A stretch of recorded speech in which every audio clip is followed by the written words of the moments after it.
I stood perfectly still in front of 670 elite guests as the sharp sting of my husband's hand radiated across my cheek. His family laughed genuinely, believing they had finally put the poor archivist in her place. They had no idea I was about to make a phone call that would dismantle their fraudulent empire. Before I share exactly how I destroyed their lives, let me know where you are watching from in the comments below. My name is Sienna. I work as an art archivist. Donovan was a mid-level investment banker completely obsessed with the aesthetic of Black excellence. His entire personality was built around tailored suits, his luxury car, and his family's multi-generational legacy at Morehouse College. He thought marrying me was an act of charity. Our fifth anniversary party was supposed to be a celebration, but Donovan's father, Winston, turned it into a spectacle of ego. The ballroom was draped in gold and ivory. I wore a simple navy dress that apparently offended my in-laws' delicate sensibilities. Winston stood at the head table, tapping his crystal glass to command attention. Winston projected his voice across the ballroom. My son Donovan did a truly noble thing. He took a girl who buys clearance rack dresses and brought her into our world. I think we should all raise a glass to Donovan for his remarkable charity work. The crowd offered a polite murmur. My mother-in-law Vivian sipped her champagne, looking me up and down with obvious disdain. It really is a miracle she has lasted this long. My sister-in-law Gabrielle chimed in loudly. She leaned against her husband Preston, a wealthy white hedge fund director. Gabrielle continued laughing sharply. Let us not forget her own father could not even afford a flight to attend their wedding. Preston chuckled. Well, you know what they say. You can take the girl out of the working class, but you cannot buy her taste. Right, Sienna. Donovan just stood there beside me, smiling that perfect practice smile. He never defended me. He enjoyed watching his family put me down because it made him feel superior. He leaned in and whispered that I should just take the joke. But I was done smiling. I had spent 5 years playing the role of the humble, grateful wife. I had hidden my true identity to ensure Donovan loved me for me, not for my family's wealth. Tonight, they had finally crossed the line. I reached out and took the microphone from Winston's hand. The ballroom grew silent. You talk a lot about charity, Winston. I said, my voice echoing clearly through the room. But you seem to be confused about who the actual charity case is in this family. I turned to look at Donovan, who was looking very pale.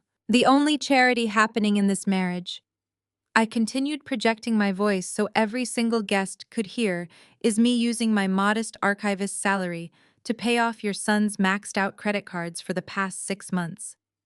Donovan likes to project the image of a highly successful banker. But the truth is, if I had not been secretly transferring my paychecks to cover his debts, his precious Porsche would have been repossessed last Tuesday. A collective gasp ripped through the crowd of 670 guests. The elite socialites who had just been toasting Donovan's success were now whispering furiously. The facade of his pristine financial status was shattered in an instant. How dare you, Vivian hissed. You lying, ungrateful little... But Donovan did not let her finish. The sheer humiliation of having his fake wealth exposed pushed him over the edge. His eyes widened with a terrifying rage. He lunged forward.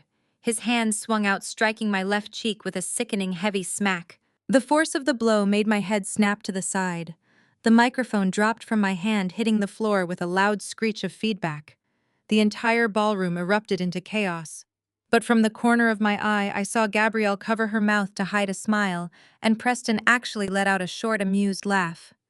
Donovan stood over me, his fists clenched. You shut your mouth, he growled. You are nothing without me. You hear me, nothing. I slowly turned my head back to face him. I tasted the sharp metallic tang of copper on my tongue. I did not cry. I did not scream. I just stared at the man I had wasted 5 years of my life trying to love. I reached into the small clutch purse I was carrying. My fingers found my phone. I unlocked the screen and pressed the speed dial number I had avoided using for 5 long years. The line rang exactly once before a deep, authoritative voice answered. Dad, I said, my voice calm and perfectly steady, despite the stinging pain in my cheek. Please come. I ended the call and slipped the phone back into my purse. Donovan let out a loud, mocking laugh. Are you serious right now? You are calling that old man? Is he going to drive his rusty pickup truck all the way down here from whatever slum he lives in? Winston shook his head in disgust. Get her out of my sight. She has ruined this entire evening with her ghetto behavior. Call security right now. I stood my ground, wiping the small drop of blood from my lip. I looked at Donovan, then at Winston, Vivian, Gabrielle, and Preston. They were all looking at me like I was trash they needed to sweep out the back door. They were absolutely certain that they held all the power in this room. You have no idea what you just did, I said quietly, looking Donovan straight in the eyes. He sneered at me, stepping closer. I put you exactly where you belong. I did not respond. I simply waited, because I knew something none of them knew. I knew that the man they thought was a broke, uneducated laborer was actually Isaiah Montgomery, the ruthless billionaire who operated entirely in the shadows. I knew that my father owned the mortgage to Winston's firm, the hotel we were standing in, and half the city blocks surrounding it. And I knew that within minutes the ground beneath their feet was going to crumble. I stood perfectly still in front of 670 elite guests, as the sharp sting of my husband's hand radiated across my cheek. His family laughed genuinely, believing they had finally put the poor archivist in her place. They had no idea I was about to make a single phone call that would dismantle their entire fraudulent empire.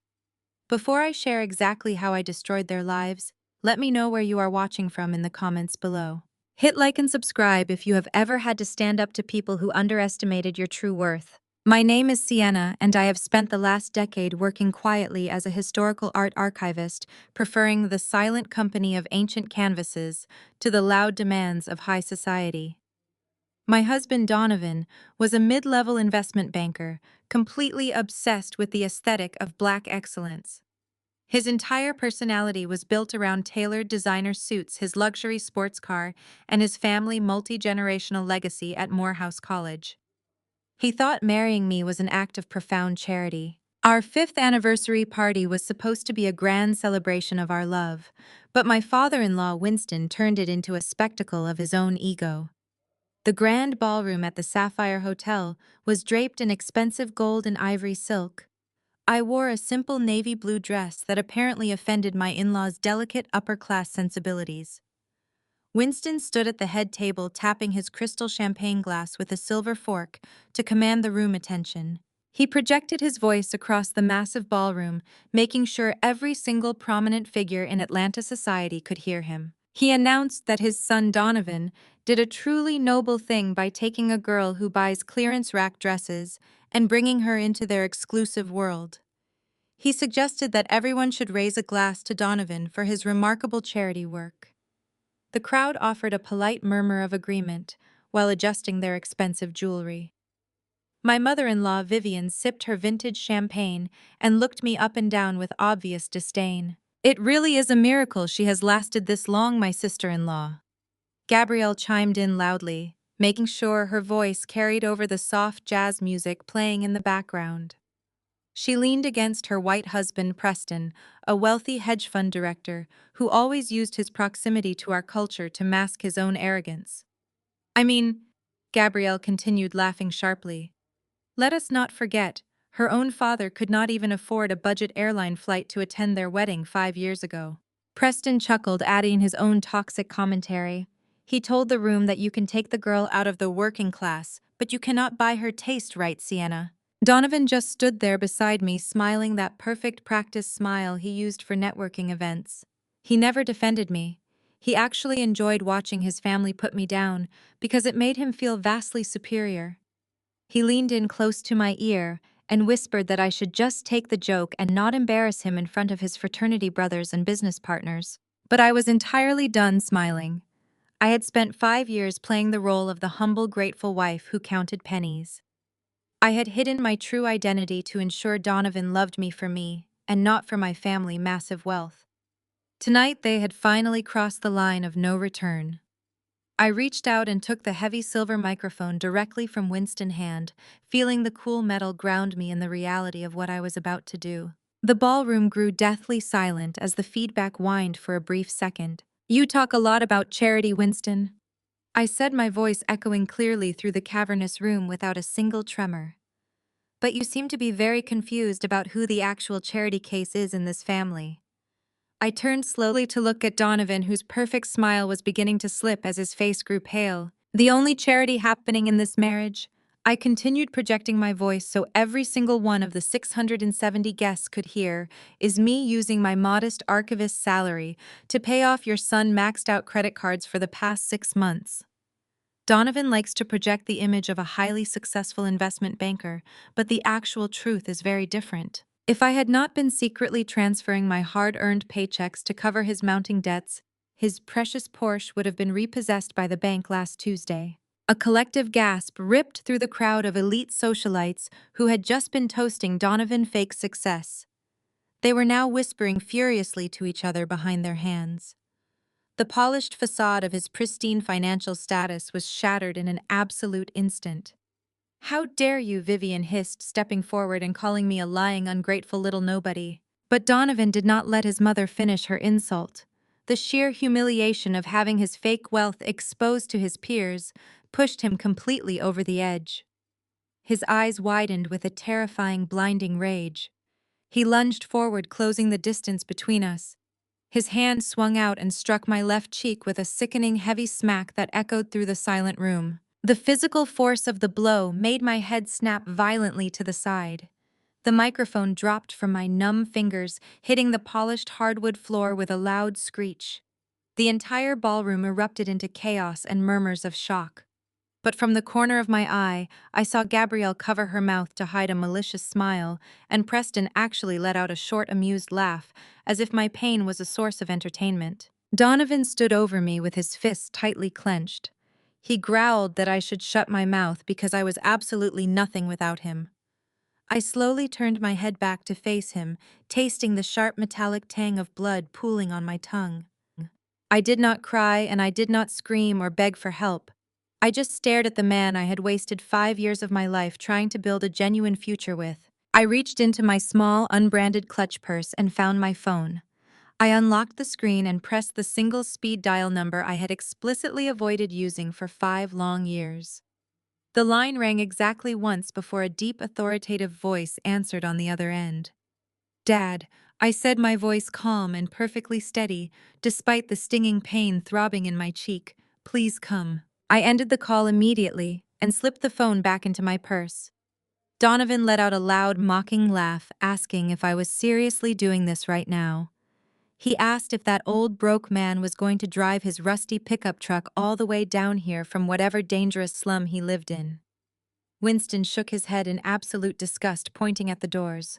I demanded that security get me out of his sight immediately because I had ruined this entire elegant evening with my unacceptable ghetto behavior. I stood my ground, wiping the small drop of blood from my bottom lip with the back of my hand. I looked at Donovan, then shifted my gaze to Winston, Vivian, Gabrielle, and Preston. They were all looking at me like I was worthless garbage they needed to hurriedly sweep out the back door before the real sophisticated party could resume without disruption.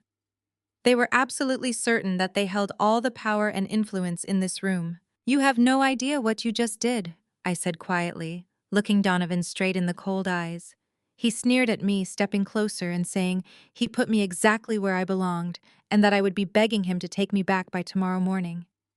I did not respond to his empty threats because I simply waited in the tense silence. I knew something profound that none of them knew. I knew that the man they thought was a broke, uneducated blue-collar laborer who could barely pay his bills was actually Isaiah Montgomery, the ruthless self-made billionaire who operated entirely in the shadows of the financial world. I knew that my father owned the massive mortgage to Winston, supposedly successful firm, the very luxury hotel we were standing in, and half the commercial city blocks surrounding it. And I knew with absolute certainty that within minutes, the solid ground beneath their arrogant feet was going to crumble into dust. The heavy oak doors of the Grand Hotel ballroom slammed open so violently that the sudden sound echoed like a loud gunshot over the smooth jazz playing in the background. 6 black armored tactical vehicles were parked in a tight diagonal formation across the front entrance, completely blocking all traffic on the main avenue. A dozen highly trained security contractors flooded into the lobby, securing every exit and creating an impenetrable human barricade. The guests froze in absolute terror as a man stepped through the shattered entrance. He wore a simple charcoal suit but carried an aura of absolute dominance that suffocated the room. It was Isaiah Montgomery. Winston dropped his expensive crystal glass. It shattered against the polished marble floor, spilling vintage champagne everywhere. Winston recognized the legendary billionaire immediately, because Isaiah Montgomery was the phantom investor who held the massive loan keeping his supposedly prestigious investment firm from complete bankruptcy. He stumbled forward, his arrogant posture completely gone, replaced by the trembling submission of a desperate man. He bowed his head low and nervously asked if Mr. Montgomery was here to join the anniversary celebration, hoping to salvage his pride in front of his peers. My father did not even look at him. He walked straight past Winston, as if the man was nothing more than a meaningless speck of dust on the carpet.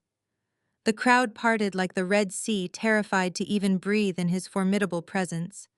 His heavy footsteps echoed in the silent ballroom as he made his way directly toward the stage where I stood. Donovan watched him approach, his face drained of all color, his mind unable to process why a powerful financial titan was walking toward his clearance rack wife with such intense focus. My father stopped right in front of me. His cold, piercing eyes scanned my face and stopped entirely when he saw the fresh blood pooling at the corner of my mouth and the angry red mark forming on my left cheek. The atmosphere in the room plummeted, dropping to a freezing temperature as his jaw tightened. He slowly turned his head to survey the stage, looking at Donovan, Vivian, Gabrielle, and Preston. He asked the room a single question, his voice dangerously quiet, but echoing with lethal authority. He asked who touched my daughter. The word daughter hit Donovan like a physical blow to the chest. He staggered backward, hitting the edge of the decorated head table. The polished facade he had maintained for 5 long years crumbled into absolute, unadulterated panic. He looked from me to the billionaire, realizing in real time that the poor archivist he had just violently assaulted was the sole heiress to the Montgomery real estate and equity empire. He held up his shaking hands, trying to form a coherent sentence to save himself. He stammered out a pathetic, cowardly lie, loudly claiming that it was a terrible misunderstanding, and that I had simply tripped over the microphone wire and fallen hard against the wooden podium. My father did not scream or yell or offer a response to the pathetic excuse. He slowly reached back into his tailored suit jacket and pulled out his phone. He dialed a dedicated number and held the device to his ear, keeping his dead eyes fixed entirely on my trembling husband. He spoke only 2 sentences, instructing the person on the other end to execute Protocol 7 immediately and to clear the building. He hung up the phone without waiting for a reply and slipped it back into his pocket, watching Donovan squirm. Less than 10 seconds later, the grand ballroom underwent a terrifying transformation. The warm golden lights flickered and suddenly shifted to a harsh, glaring red emergency hue. The jazz music was abruptly cut off, leaving a ringing, deafening silence in its wake. The main doors swung open again, and the general manager of the Sapphire Hotel sprinted into the room, flanked by 20 internal security guards. The manager was sweating profusely and clutching a heavy-duty walkie-talkie, nervously looking terrified of losing his job. He grabbed a working microphone and announced that the event was officially terminated by direct order of the ownership group. He commanded all 670 guests to evacuate the premises, immediately stating that anyone remaining in the ballroom after 5 minutes would be arrested and prosecuted for criminal trespassing. Vivian suddenly let out a loud, dramatic gasp of horror, clutching her chest, as her elite friends began to flee toward the exits in absolute blind panic. The beautiful anniversary party they had carefully orchestrated to flaunt their wealth was being violently dismantled right before their very eyes. Preston pushed his way to the front of the stage, his face red with arrogant indignation. He was completely used to using his white privilege and his status as a Wall Street executive to bully his way out of any minor inconvenience. He pointed an aggressive finger at the hotel manager and loudly threatened to sue the entire hospitality group for breach of contract. He loudly boasted that he was a senior director at the Vanguard hedge fund and that he personally managed billions of dollars in elite client assets. He demanded that the manager turn the lights back on and apologize to his family, or he would personally ensure the hotel went bankrupt by tomorrow morning. My father slowly turned his full attention to Preston. He looked at the arrogant hedge fund director with an expression of profound, utter boredom. He asked Preston if he meant the Vanguard Fund. He tilted his head slightly, observing Preston as if examining a very foolish, insignificant insect trapped in a jar. He then very calmly informed Preston that Vanguard was the exact equity firm his holding company was scheduled to execute a hostile takeover on at exactly 8 o'clock on Monday morning. He told Preston that he was currently standing in a building that belonged to the Montgomery Trust and that he needed to get out of his building before he decided to expedite the complete liquidation of his entire career. Preston slowly lowered his shaking hand, his previously arrogant expression melting into terror as he fully realized he had just publicly threatened the very man who was about to buy his entire company, strip him of his wealth, and destroy his carefully constructed Wall Street life. My newly evicted in-laws stood on the unforgiving concrete sidewalk surrounded by the glaring headlights of passing traffic. Winston paced furiously, pulling at his silk tie as his reputation burned to ash. Vivian shivered violently, muttering unintelligible curses into the cold autumn wind. Donovan stood apart from them, paralyzed by the sheer magnitude of his catastrophic mistake. He stared at his phone, his thumbs moving frantically across the screen. My phone, resting on the leather console of my father-armored SUV, buzzed incessantly. Donovan begged for forgiveness, typing out pathetic excuses about how job stress clouded his judgment. He claimed he loved me more than life itself and swore he never would have raised his hand if he had known the pressure I was under.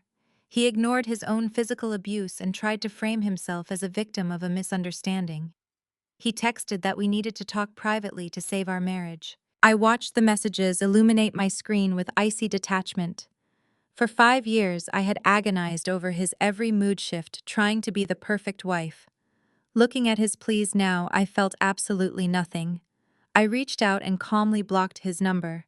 My father sat beside me, instructing his driver to take us to the Skyview Tower, an ultra-luxury residential skyscraper in the financial district. For our entire marriage, Donovan had proudly boasted to his fraternity brothers that his elite investment firm provided us with the sprawling multi-million-dollar penthouse as a highly exclusive executive perk. He loved showing off the panoramic city views, claiming it reflected his personal value and hard work. He was completely oblivious to the real truth. The banking firm never paid a single dime for that penthouse. The holding company that graciously allowed him to live, rent-free, belonged entirely to the Montgomery Blind Trust. It was my property, purchased in full 2 years before I even met him. The armored SUV pulled into the secure underground garage. My father's security detail escorted us to the private elevator, which whisked us to the top floor in silence. Stepping inside the massive penthouse, I felt an overwhelming wave of relief wash over me. It was my sanctuary, filled with my curated art collection, and I was finally taking it back. I walked to the smart home control panel mounted on the sleek marble wall. Opening the security application, I began methodically erasing every trace of Donovan from the system. I deleted his biometric access profile, wiped his keycard credentials, and completely reset the master passcode. Just as I finalized the new protocols, the high-definition intercom screen flickered to life. The security camera feed from the ground floor lobby displayed Donovan and his entire family standing near the private elevator bay. They looked completely exhausted and thoroughly humiliated.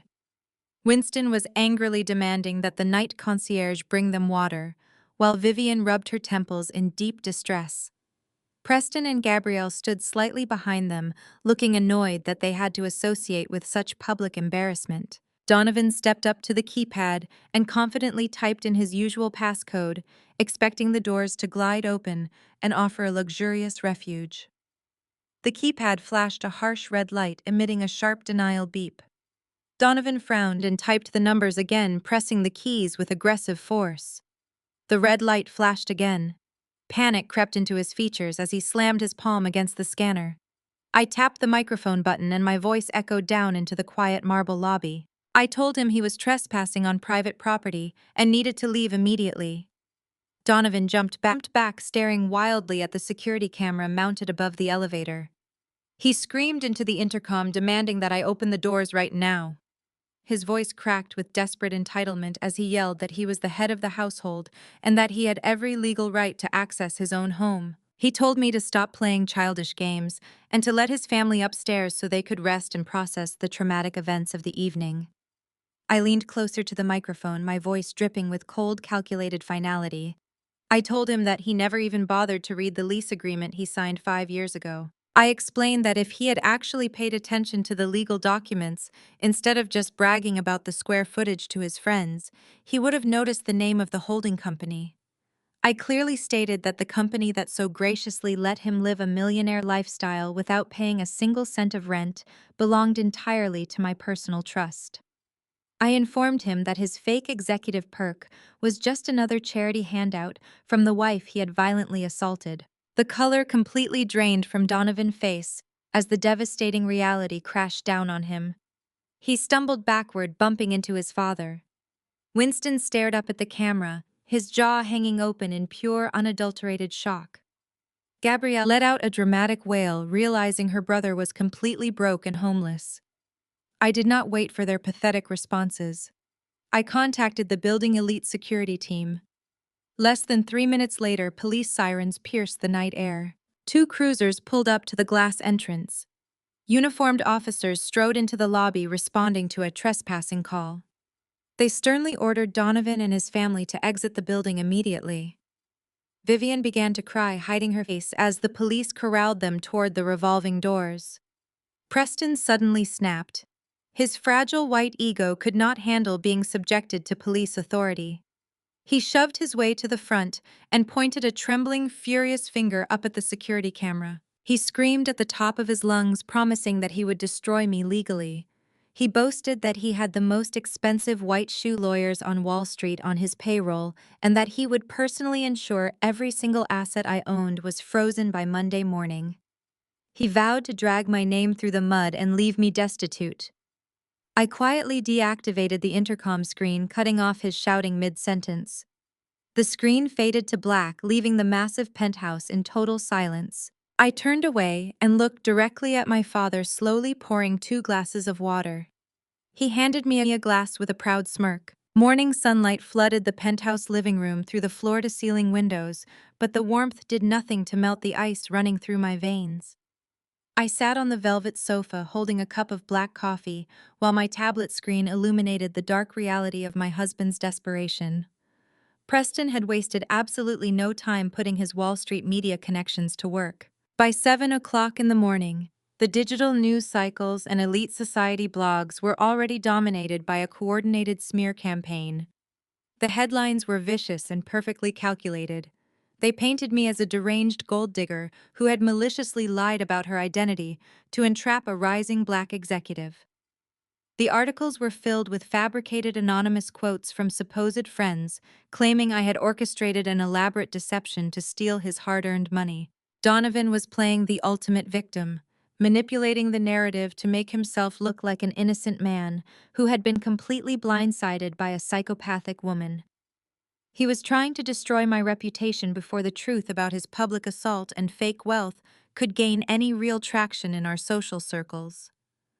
My phone vibrated constantly on the glass coffee table as notifications poured in from confused colleagues and distant acquaintances who had seen the malicious articles. I ignored all of them, watching the desperate media play unfold with a calm, analytical detachment.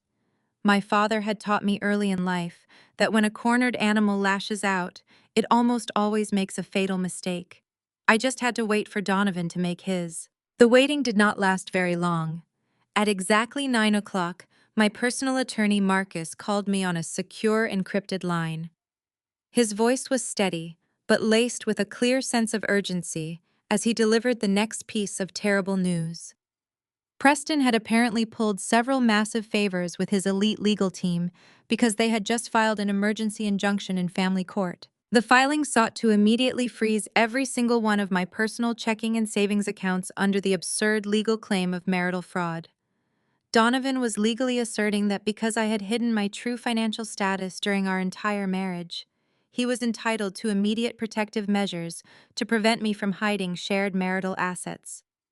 It was a stunningly audacious move designed entirely to paralyze my daily life and force me into submission.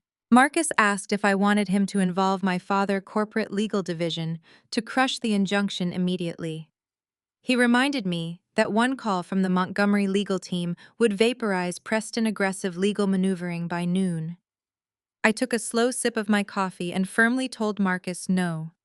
I instructed him to let the temporary freeze hold for the moment and to just send me every single page of the financial disclosure documents that Preston high-priced lawyers had filed with the court. I did not need my father money or his corporate muscle to win this battle.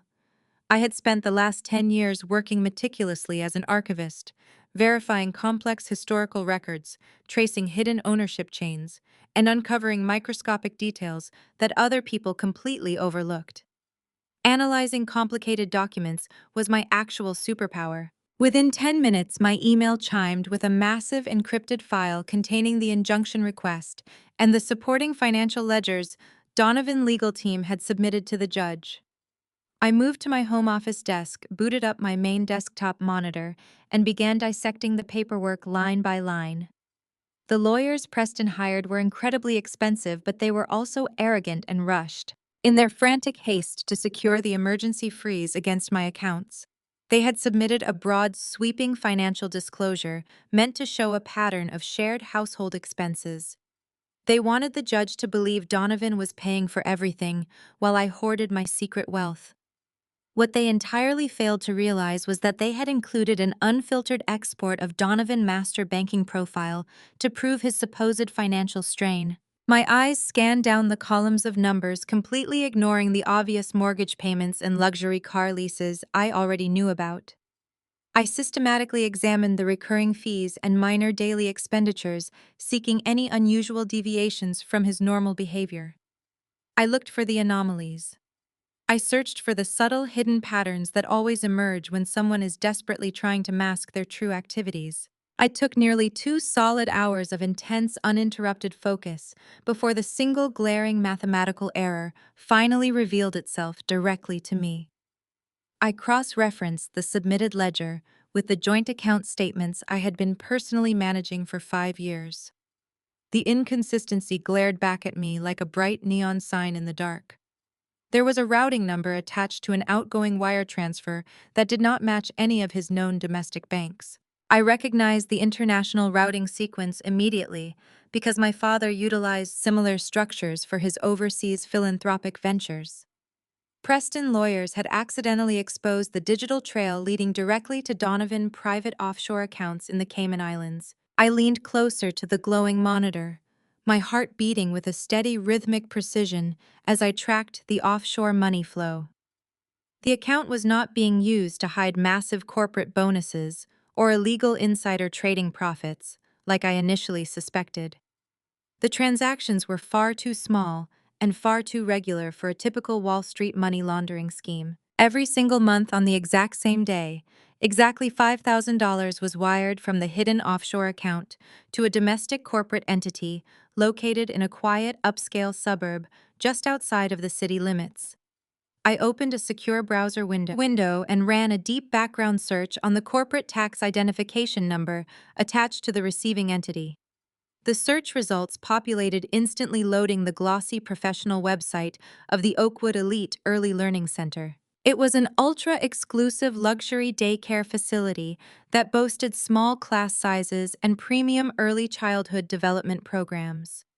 I stared at the screen, feeling the breath slowly leave my lungs as the devastating truth clicked into place.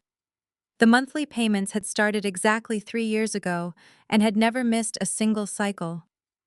I closed my eyes as the pieces of the puzzle aligned perfectly in my mind. Sienna and Donovan absolutely did not have any children. I stared at the glowing monitor as the absolute reality of the daycare payments settled into my bones. Sienna and Donovan did not have any children, but someone else clearly did. The $5,000 monthly wire transfers were not just a random anomaly, they were the undeniable footprint of an entirely separate life. My hands did not shake as I picked up my phone to dial a discreet private investigator named Liam, whom my father used for corporate espionage. I gave Liam the tax identification number for the Oakwood Elite Early Learning Center and instructed him to pull every piece of enrollment data he could legally acquire. I told him I needed a complete background profile on whichever child was attached to my husband's offshore routing number by the end of the day. Waiting for the results felt like breathing underwater, but I maintained my cold focus. I logged into the modest joint checking account, where I had dutifully deposited my monthly archivist salary for the past 5 years. I tracked the historical outflow and realized with sickening clarity that every single time I transferred my paycheck into that joint account, Donovan would immediately siphon the exact same amount into his hidden offshore ledger. My long hours preserving historical canvases had literally been funding the daily existence of his secret family. Liam called me back 6 hours later with a heavily encrypted digital dossier that contained everything I needed to absolutely destroy my husband.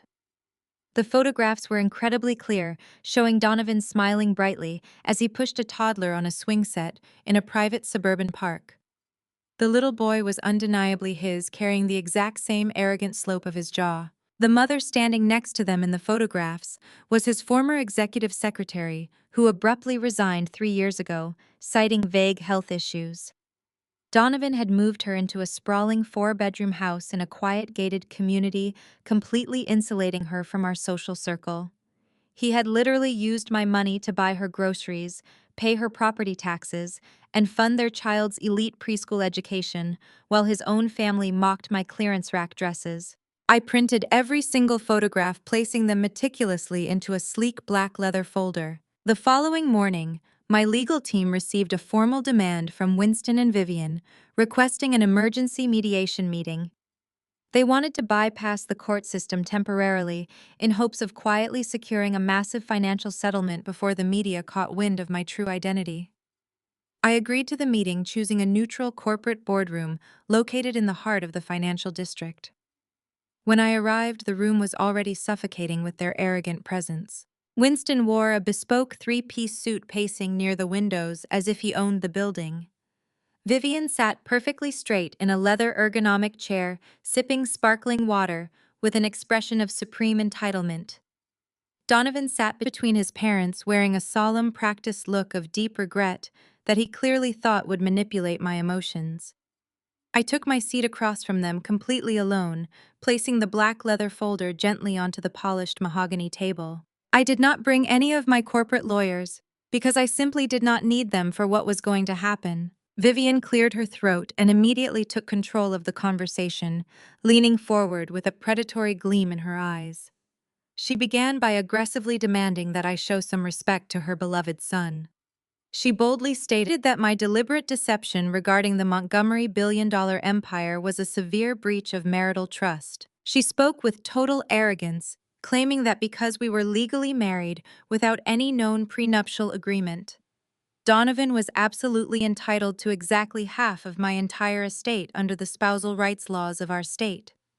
Winston nodded in agreement, adding that a quiet transfer of $500 million would be sufficient for them to sign non-disclosure agreements and walk away without destroying my family reputation in the press. They genuinely believed they had cornered me, and that my vast wealth was simply a massive jackpot waiting to be distributed to their bank accounts. I let them finish their pathetic extortion attempt completely uninterrupted. When silence finally fell over the boardroom, I slowly opened the black leather folder. I picked up the stack of glossy high-definition photographs showing Donovan with his former secretary and their 3-year-old son. I slid the photographs directly across the smooth surface of the polished mahogany table until they stopped right in front of Vivian and Winston. Their eyes dropped to the images, and the arrogant confidence instantly drained from their faces, replaced by a pale, sickly horror. Donovan stopped breathing, his entire body freezing, as he stared at the undeniable proof of his secret life. I looked at my mother-in-law and spoke with a voice as cold as absolute zero. I told her she wanted half of my billionaire empire, but her successful banking son could not even afford his own mistress. I leaned forward slightly, ensuring every single word cut through the silent room like a razor blade. I told them that my modest archivist salary had paid for her groceries and that my hidden trust fund was technically the primary lien holder on the suburban house she lived in. I bought her house, I whispered, watching Donovan visibly tremble. The crushing reality of the photographs completely silenced Winston and Vivian, who were now staring at their son with a mixture of disgust and panic. Their grand extortion plan had just been entirely derailed by his hidden infidelity. But Donovan suddenly let out a low, dark chuckle that broke the tense silence. He slowly reached out and pushed the glossy photographs of his secret family aside, his initial panic melting back into that familiar toxic arrogance. He sat up straight, adjusting his expensive silk tie with a smug, highly practiced smirk. He looked me dead in the eyes and confidently stated to me that infidelity did not void community property divisions in our specific state jurisdiction. He leaned across the large table brimming with absolute delusion and told me that no matter who he slept with or who he funded, he was still getting half of the Montgomery empire because the law is the law. Donovan sat across the mahogany conference table flanked by 3 corporate attorneys. Preston stood behind his chair, acting as the wealthy white savior, bankrolling this legal assault. The lead attorney named Harrington slid a thick legal binder directly toward me. He proudly stated they were demanding an immediate settlement of $500 million. Harrington declared his client was entitled to exactly 50% of my estimated net worth, and refusal to pay would result in a brutal public trial. He promised to drag the Montgomery name through the worst media circus the city had ever witnessed. Donovan smirked, believing his extortion attempt was bulletproof. He looked at my lawyer Marcus and stated he would freeze my accounts for 10 years if I did not wire the funds by tomorrow morning. Marcus did not even glance at the binder Harrington had tossed across the table. He reached into his briefcase and retrieved a single thin manila envelope. He placed it delicately on the table, ignoring the aggressive posturing of the opposing legal team. Marcus calmly asked Donovan if he remembered a critical financial decision he made exactly 4 years ago. He asked if Donovan recalled securing a highly irregular startup loan to save his failing investment firm. The arrogant smirk on Donovan's face faltered as he tried to understand the relevance of a business loan in a divorce mediation. He scoffed loudly, claiming his firm secured a standard $200,000 capital injection from an anonymous angel investor. He boasted the loan was a brilliant strategic move that propelled his company into the elite financial stratosphere. Marcus opened the manila envelope and pulled out a single sheet of paper. He slid the document slowly across the table, letting it come to rest next to the ridiculous demand binder. Marcus informed Donovan the generous angel investor who provided the capital injection was a blind trust managed exclusively by the Montgomery Equity Group. He clarified the blind trust was fully owned and operated by Sienna. Donovan stared at the paper, his brow furrowing in deep confusion. He aggressively pointed out a business loan had nothing to do with spousal support and demanded we stop wasting his time with corporate trivia. I finally spoke, breaking my intentional silence. My voice was quiet but carried a lethal weight that made the room temperature drop. I told Donovan he should always read the fine print before signing legal agreements with shadow investors. I watched his eyes dart nervously toward the document as I explained the specific structure of the capital injection he accepted. I told him the loan agreement contained a completely binding behavioral morality clause. The clause explicitly stated the borrower was legally required to maintain absolute marital fidelity for the entire duration of the loan. I leaned forward, watching his breathing become shallow and rapid. I told him any verified breach of that specific morality clause triggered an immediate default penalty, transferring full ownership of all his marital equity directly to the blind trust. Harrington grabbed the paper, frantically scanning the legal jargon. The aggressive confidence evaporated from his face as his eyes moved down the page. He dropped the document as if it physically burned his fingers. Donovan looked at his lawyer, demanding to know what the paper actually meant. Marcus answered the question for him with surgical precision. Marcus stated that because Donovan undeniably engaged in an extramarital affair, he formally triggered the morality clause. He explained the hidden offshore accounts, The monthly payments to the luxury daycare and the photographs of his secret son were the legal proof required to execute the default penalty. Marcus declared that Donovan was not entitled to a single penny of my billionaire empire. He informed Donovan that according to the ironclad contract, the blind trust now officially owned 100% of his investment firm. Donovan gripped the table, his knuckles turning stark white. His voice trembled as he tried to deny the reality of his total destruction. He shouted that we could not legally take his company and that his luxury sports cars and offshore accounts were heavily protected by independent holding structures. I smiled a cold, merciless smile and told him his precious cars and offshore ledgers were fully collateralized under the firm umbrella. I informed him that by signing that initial contract, he unknowingly gave me the keys to his entire financial existence. I told him I was seizing everything, leaving him with nothing but the tailored suit he was currently wearing. Preston shoved his way past the attorneys, his face turning a sickly shade of gray. He grabbed the loan document from the table and read the seizure clauses for himself. His hands began to shake violently as the catastrophic implications crashed down on him. Preston screamed at Donovan, demanding to know if this was a sick joke. He grabbed Donovan by the collar, his voice breaking with absolute panic. Preston yelled that he had funneled over $40 million of his own hedge fund capital directly into Donovan Company just last month. He screamed that his entire client portfolio was completely tied up in those corporate assets. I looked directly at Preston, enjoying the sheer terror radiating from his eyes.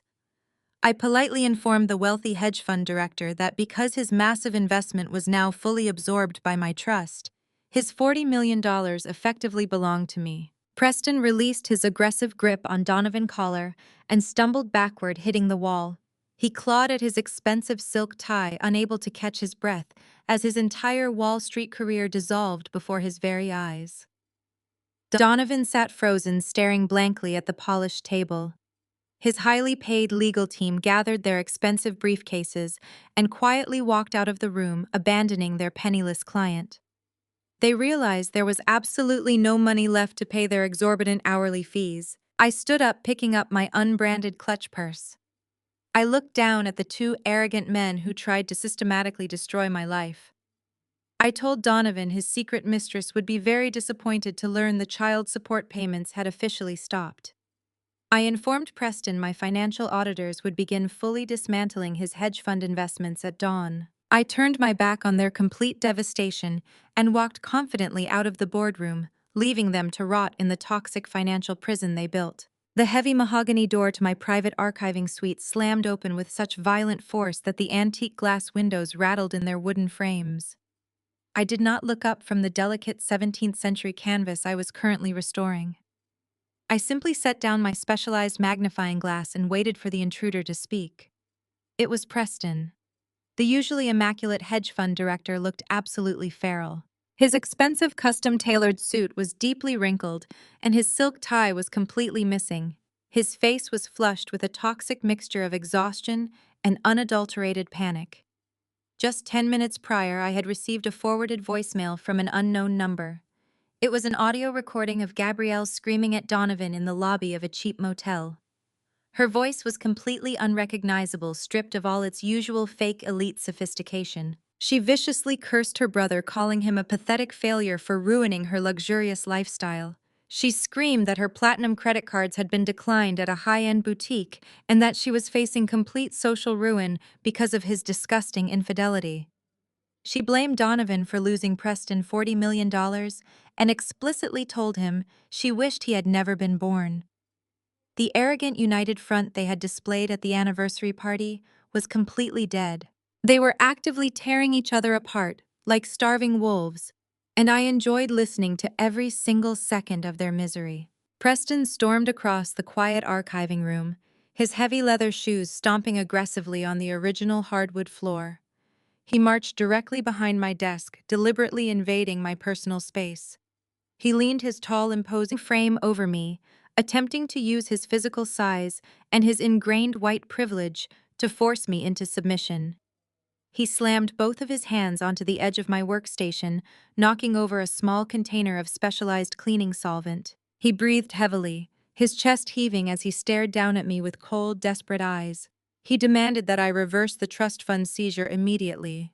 He ordered me to call my lawyers and release his $40 million before the market closed for the weekend.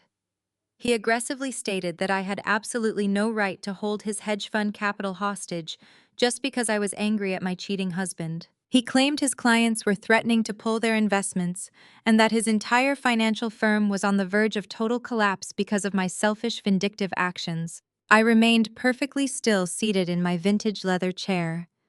I did not flinch or lean away from his aggressive posture. I calmly reached out and moved a fragile historical document out of the path of the spilled cleaning solvent, ensuring the ancient paper remained completely pristine. I looked up at him with an expression of complete and utter emptiness. I told Preston that his money was legally absorbed by my blind trust the exact second Donovan violated the morality clause. I politely reminded him that he was the one who foolishly tied his entire client portfolio to an unverified corporate entity without conducting proper due diligence. I stated that his massive financial loss was entirely his own fault, and that I would not return a single penny of the funds he carelessly threw away to fund my cheating husband and his fake Wall Street empire. Preston's face twisted into an ugly snarl. He leaned even closer, until I could smell the stale whiskey lingering on his rapid breath. He lowered his voice into a dangerous, threatening whisper, attempting to strike fear into my heart. He told me I was making a massive mistake playing games with a Wall Street director. He boasted that he had powerful friends in high places, government officials, regulators, and elite media executives who owed him massive favors. He threatened to launch a federal investigation into the Montgomery Equity Group. He swore he would use his media connections to frame my father for aggressive corporate redlining. He promised to fabricate a convincing narrative that Isaiah Montgomery was a predatory billionaire actively destroying black neighborhoods to build his massive real estate empire. Preston smiled a wicked, desperate smile, telling me that a highly publicized federal probe would completely destroy my father and his legacy and tank his entire corporation by Monday morning. He demanded the immediate release of the frozen funds, or he would make the phone calls right now and watch my family burn to the ground. I slowly stood up from my leather chair. I was significantly shorter than Preston, but my unbothered calm completely neutralized his desperate attempts at physical intimidation. I walked out from behind my desk, smoothing the fabric of my simple working clothes. I walked over to a large canvas resting on a wooden easel near the back corner of the archiving suite. I told Preston that he was vastly underestimating the precise nature of my daily work. I explained that people often assumed an art archivist merely dusted off old paintings and cataloged boring historical dates for local museums. I turned to look at him, watching the confident sneer slowly fade from his pale face. I explained that my actual job required me to meticulously track the financial provenance of elite art collections. I told him I spent my days verifying the exact origins of multi-million-dollar transactions, tracing the shadowy movement of wealth across international borders, and exposing fraudulent buyers who tried to manipulate the high-end art market. I gestured toward the large canvas resting quietly on the wooden easel. I asked Preston if he recognized the chaotic, vibrant brushstrokes on the painting. I told him that the single piece of artwork he was currently standing next to was worth considerably more than the entire liquid value of his failing hedge fund.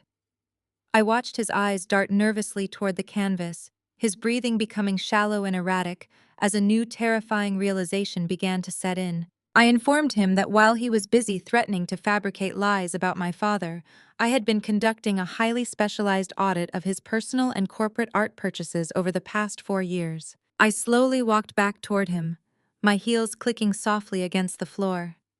I looked directly into his terrified eyes and lowered my voice into a cold, razor-sharp whisper. I asked him if he really thought buying heavily forged Jean-Michel Basquiat paintings to aggressively launder illicit money through his prestigious hedge fund would go completely unnoticed by a certified art archivist. I explained that I had already traced the fake authenticity certificates back to a known criminal syndicate operating out of Eastern Europe. I detailed exactly how he used the inflated art appraisals to hide massive losses in his client portfolios while simultaneously pocketing the dirty cash to fund his lavish lifestyle. The remaining blood completely drained from Preston's face, leaving him looking like a pale, sickly ghost as the crushing weight of federal prison suddenly became an absolute guaranteed reality. Preston practically threw himself into his spacious corner office on Wall Street, slamming the heavy glass door shut behind him. He did not even bother to turn on the overhead lights, relying entirely on the morning sun filtering through the floor-to-ceiling windows. His hands shook violently as he tore open the bottom drawer of his mahogany desk, retrieving thick stacks of physical financial ledgers and offshore wire transfer receipts. He shoved the documents directly into the industrial paper shredder, sitting near the corner of the room. The machine whirred loudly, chewing through the damning evidence of his elaborate art forgery schemes. He was sweating profusely, his expensive dress shirt clinging to his back, as he desperately tried to erase 5 years of illegal money laundering. Preston knew that my warning was not an empty threat. He knew the FBI art crime team possessed the exact resources and federal jurisdiction necessary to completely dismantle his entire hedge fund if they found even a single discrepancy in his highly inflated appraisal documents. He grabbed his encrypted laptop and frantically began deleting digital email chains linking him to the Eastern European syndicate.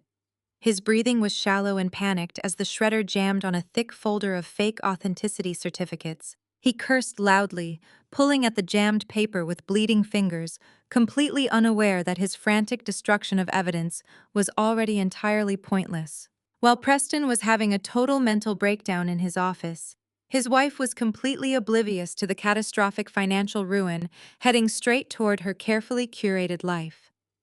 Gabrielle was sitting in the VIP section of an ultra-exclusive salon, getting an expensive keratin hair treatment and sipping a complimentary mimosa. She pulled out her latest expensive phone and started broadcasting a live high-definition video to her thousands of social media followers.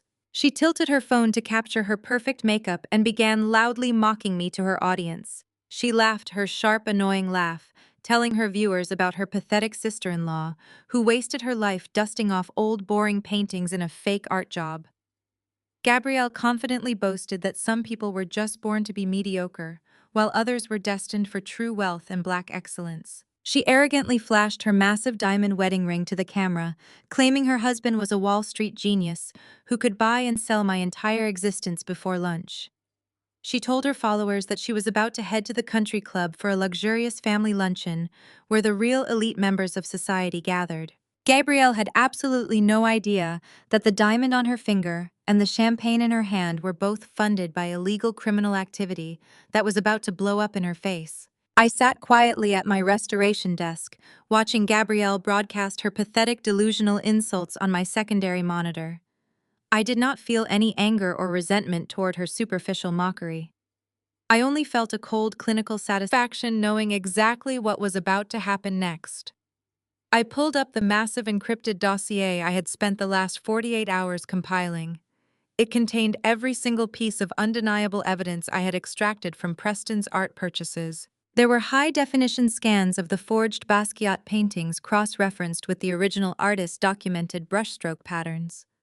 There were detailed spreadsheets linking his fraudulent hedge fund appraisals directly to the offshore accounts of the criminal syndicate. I had even included the exact digital timestamps showing when Preston intentionally inflated his client portfolios to hide his massive financial losses. The dossier was a masterpiece of forensic accounting and art authentication. I opened a secure anonymous email portal, routing the connection through 3 separate international servers to ensure the origin trace remained completely hidden. I attached the massive file and addressed the email directly to the lead investigators at the Securities and Exchange Commission and the specialized FBI Art Crime Division. I did not hesitate for a single second. I firmly pressed the send button, watching the green progress bar fill the screen until the digital package was successfully delivered into the hands of federal authorities ready to trigger the absolute destruction of his corrupt financial empire. 3 hours later, the midday sun shone brightly over the pristine green lawns of the most exclusive country club in Atlanta.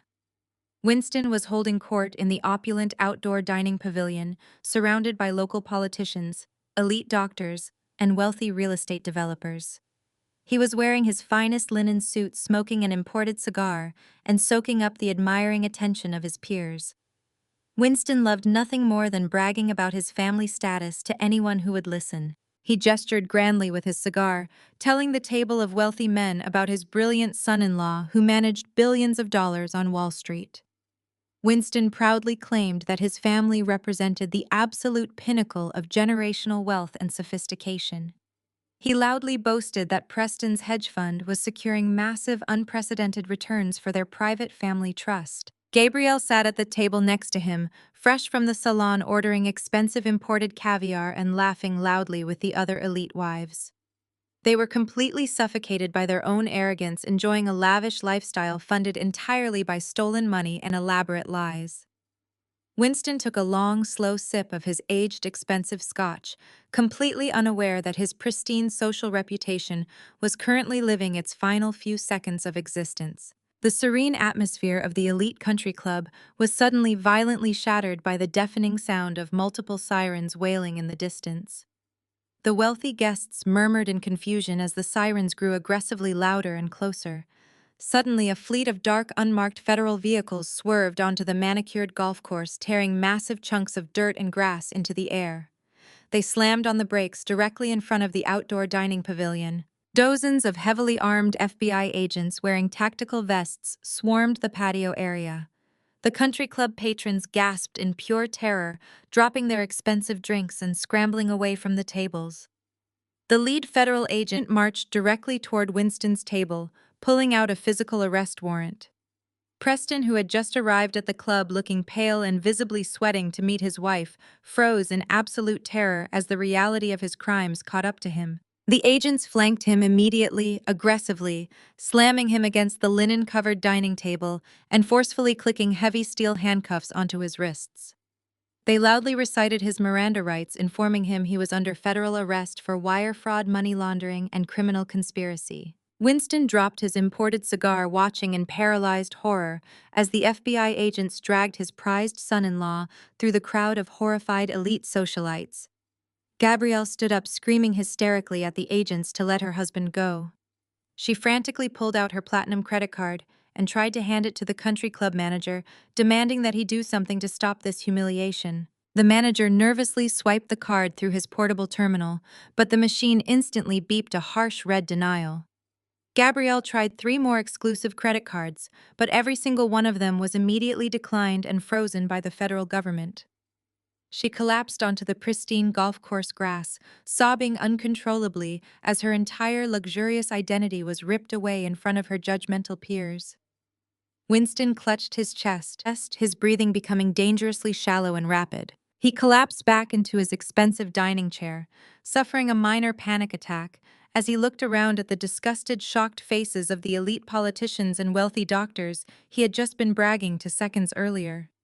His chest heaved painfully as the devastating realization set in that his precious family legacy and his pristine elite reputation were actively disintegrating into absolute nothingness. The heavy brass knocker on my front door echoed through the quiet, sprawling foyer of my private residence just before 9 in the morning. I did not have any appointments scheduled, and my personal security detail knew better than to allow unannounced visitors onto the estate. My high-definition security monitor displayed a single figure standing on the limestone porch, shivering violently in the damp morning mist. It was Vivian. She looked completely unrecognizable from the arrogant, commanding matriarch who had sat in the corporate boardroom, demanding half of my billionaire empire just days prior. Her expensive designer trench coat was heavily wrinkled and hastily buttoned, misaligned by 2 holes. Her usually immaculate hair was frizzy and unkempt, plastered flat against her pale, sweating forehead. She looked like a woman who had not slept in days, constantly looking over her shoulder as if anticipating an attack. I pressed the intercom button and coldly asked her what she was doing, trespassing on my property. She looked up at the camera with wide, terrified eyes, her voice trembling and cracking as she begged me to open the door just for 5 minutes. I stared at the monitor, watching her physically shake against the chill. I pressed the heavy steel release button, and the solid oak door clicked open, allowing her access to my sanctuary. Vivian stumbled into the grand marble entryway, as if the physical weight of her ruined life was actively crushing her spine. She did not bother to wipe her expensive leather shoes on the welcome mat. She simply collapsed inward, losing all pretense of her precious high society grace. Before I could even ask her to leave my foyer, she dropped completely to her knees. The loud, harsh thud of her kneecaps hitting the solid marble floor echoed sharply in the large open space. She scrambled forward and grabbed the hem of my simple cashmere sweater, beginning to sob uncontrollably. Her heavy dark tears stained the light fabric as she looked up at me with an expression of pure pathetic desperation. She wailed that she was incredibly sorry and that her entire world was rapidly falling apart. She loudly sobbed, grasping my sweater tighter, pleading that they had to protect their legacy at all costs, and that I simply did not fit their elite image. She claimed their relentless cruelty over the past 5 years was never personal, but merely a desperate required attempt to maintain their pristine social standing among the ruthless upper echelon of the city. She begged for my immediate understanding, claiming a desperate mother only does what she absolutely must to ensure her family survives the vicious judgments of Wall Street society. I stood perfectly still, looking down at the weeping, broken woman clutching my clothes.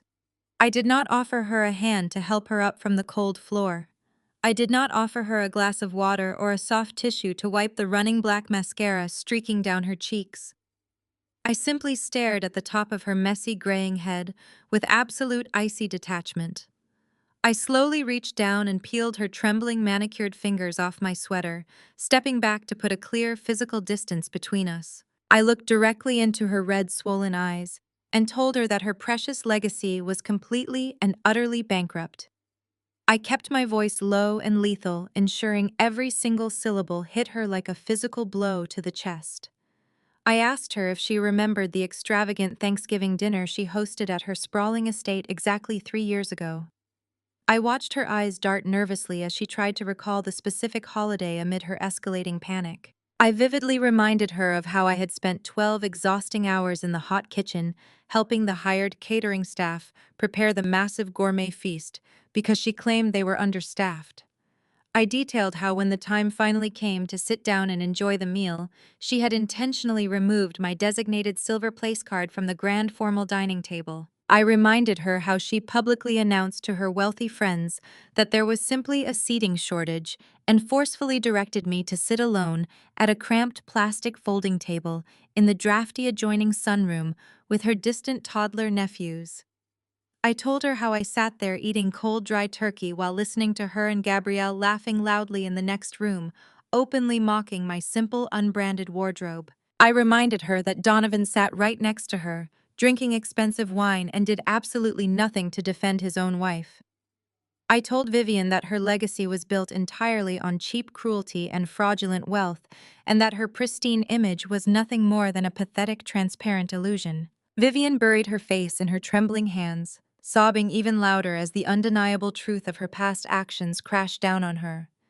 But her tears were not born of genuine remorse or self-reflection. They were born of pure selfish desperation. She suddenly scrambled forward on her knees again, reaching out for my hands. She offered me a sinister deal that perfectly encapsulated the toxic rot resting at the core of her entire family. She frantically whispered, looking around my empty foyer, that she would personally testify against Preston in federal court. She promised to secretly gather and give the authorities every single document, unrecorded bank statement, and private ledger she had ever seen him bring into her home. She did not stop her treachery there. She eagerly offered to sign over full permanent legal custody of any remaining hidden assets Donovan might still possess directly to my personal blind trust, leaving him completely destitute. She was actively, aggressively selling out her own son and her son-in-law without a single second of hesitation. The betrayal flowed from her lips with terrifying ease, demonstrating exactly how she had survived in her elite circles. I asked her what she expected in return for handing over her family to the federal government and stripping her own son of his last remaining shred of dignity. Vivian looked up at me, her eyes gleaming with a frantic, sickening hope. She begged me to just release enough frozen funds to pay off Winston's massive accumulated debts at the elite Oakwood Country Club. She cried that he had run up a tab of lavish dinners to maintain their fake wealth, and that the club management was threatening to publicly expel him by the end of the week. She wailed that the sheer humiliation of being officially kicked out of the club and having his name posted on the defaulters board would literally stop Winston's weak heart. She was completely willing to destroy the lives and futures of her own children just to save her husband from the minor social embarrassment of losing his prestigious golf privileges. The absolute depravity of her request was staggering, but entirely consistent with her superficial existence. I slowly reached into the pocket of my tailored slacks and pulled out my mobile phone. I tapped the glowing screen a few times and then turned the media volume all the way up to maximum. The quiet, expansive marble foyer was suddenly filled with the crisp, clear audio recording of Vivian desperately offering to sell out Donovan and Preston to save her country club membership. I had pressed record the exact second she dropped to her knees on my floor, anticipating her treacherous nature. The remaining color completely drained from her tear-stained face as she listened to her own frantic voice echoing off the high walls. Her mouth hung open in silent, suffocating horror as she realized exactly what I had done. I looked down at her shivering form and smiled a cold, merciless smile. I told her that the federal authorities already possessed everything they needed to lock Preston away for decades, and that my legal team had already legally seized every single asset Donovan thought he owned. I informed her that her pathetic ultimate betrayal was completely worthless to me because I had already won. I tapped the screen one final time, selecting Donovan and Gabrielle from my active contacts list. I attached the damning audio file and firmly hit send. I looked Vivian dead in the eyes and calmly stated that her children now knew exactly how much she truly valued them. Less than 10 seconds later, Vivian's mobile phone began to vibrate violently inside her coat pocket. The screen lit up brightly with an incoming call from an enraged Gabrielle, followed immediately by a barrage of furious text notifications from Donovan. The pristine family she had tried so desperately to protect was now turning into a vicious feral snake pit, actively tearing each other to pieces from the inside out. I opened my heavy front door, letting the cold air rush in, and pointed out to the damp streets, silently ordering her to leave my property and return to the complete destruction of her own making. The heavy glass doors of my executive office swung open, bypassing my security detail completely. A woman with frantic blonde hair, wearing a tight designer dress and carrying an exclusive leather handbag that I had unknowingly paid for, stormed into the room. It was Chloe, the secret mistress, who had lived comfortably in the shadows of my marriage for 3 years. She did not bother with introductions or polite greetings as she marched across the thick carpet. She slammed her manicured hands onto my pristine mahogany desk, her acrylic nails clicking sharply against the polished wood. She demanded to know exactly where the monthly child support wire transfer was. She shrieked that Donovan had not answered any of her frantic calls all morning, and that her elite platinum credit cards were actively declining at luxury baby boutiques across the city. She stood there with her chest heaving, expecting me to act like a scorned, jealous wife who would immediately engage in a shouting match. She demanded I immediately release the frozen offshore accounts so she could maintain the lavish suburban lifestyle Donovan had promised her and her young son. She glared at me, acting as if she were the actual victim in this massive financial disaster. I did not look up from the complex quarterly financial reports I was currently reviewing. I carefully clicked my silver pen closed and set it down, aligning it perfectly parallel to my leather notebook. I looked at Chloe with absolute clinical detachment, feeling absolutely no anger toward the woman standing in front of me. I calmly explained that Donovan no longer possessed any offshore accounts or liquid assets because every single penny he thought he owned had been legally absorbed by my blind trust. Chloe scoffed loudly, rolling her eyes as she aggressively crossed her arms over her chest. She arrogantly claimed that Donovan was a Wall Street genius, and that he definitely had hidden emergency funds she could easily access if I did not cooperate right now. She threatened to go straight to the media and ruin the pristine Montgomery family reputation by parading his illegitimate child in front of the local news cameras. She smirked a very ugly and desperate smirk, believing she held the ultimate leverage over my billionaire empire. She thought a cheap tabloid threat would force me to open my checkbook. I slowly reached into the bottom drawer of my desk and pulled out a thick manila folder. I did not raise my voice or show a single ounce of emotion as I slid a heavy legal document across the desk directly toward her. I politely asked her to read the name listed as the primary property holder on the deed to the sprawling suburban estate she currently lived in. Chloe snatched the paper, her eyes frantically scanning the bold black print. The arrogant smirk vanished from her face, instantly replaced by a look of sheer, suffocating terror. I informed her that because Donovan had foolishly purchased her multi-million-dollar home using illicitly diverted marital funds, the property had been immediately seized under the ironclad morality default clause. I watched her hands begin to tremble violently as I calmly explained that she did not own the beautiful estate she currently lived in. I told her that my private blind trust was now her official landlord, and that she was currently trespassing on Montgomery equity property. Chloe staggered backward, her expensive designer bag slipping from her shoulder and hitting the floor with a dull, heavy thud. The aggressive mistress who had walked into my office demanding cash was now hyperventilating as the floor completely dropped out from beneath her. She stammered that she had a young child, and that I could not legally throw them out onto the cold street without notice. I slowly stood up from my leather chair, walking around the desk to stand directly in front of her, trembling frame. I kept my voice dangerously low and steady, outlining the exact reality of her current miserable situation. I told her she had exactly two choices and that she needed to decide her entire future right now. The first option was that she immediately sign over full primary custody documentation acknowledging to the state that Donovan was a completely unfit, financially bankrupt, and criminally investigated father who could provide absolutely nothing for their child. I explained that if she signed the aggressive custody agreement, severing all his parental rights and completely walked away from the Montgomery family, forever, I would show her a brief moment of mercy. I told her I would allow her to keep the luxury vehicles he bought her and provide a modest one-time relocation stipend so she could start a new life far away from my city. I let the heavy silence stretch, ensuring the absolute gravity of the ultimatum fully anchored in her panicked mind. I then outlined her second option, making sure my tone carried zero empathy.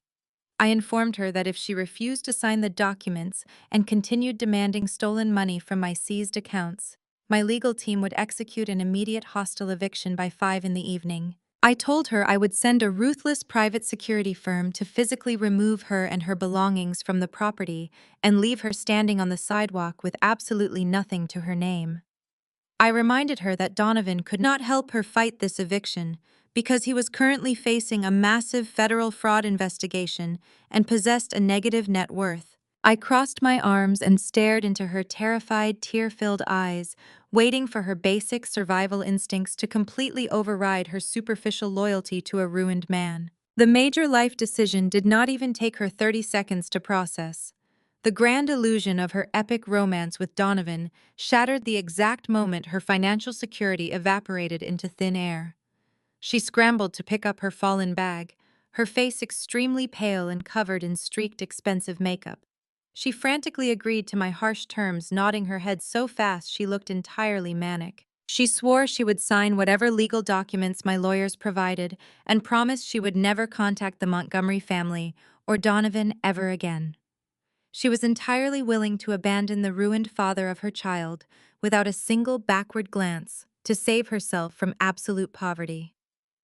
My legal team immediately entered the room with the prepared documents, and she signed her name on every single dotted line with a shaking hand. She practically ran out of my office, desperate to secure the relocation stipend, before I somehow changed my mind, proving exactly what kind of shallow foundation their secret relationship was actually built upon. Less than an hour later, my private investigator Liam forwarded me a live audio and video feed from the discreet security cameras we had legally installed outside the seized suburban estate. I sat back in my chair and watched quietly as Donovan arrived at the massive house in a cheap taxicab, desperate for a safe haven after his catastrophic morning at the country club. The clear audio captured the sound of Chloe screaming hysterically from the front porch, throwing his expensive tailored suits, his silk ties, and his imported designer watches directly onto the wet concrete driveway.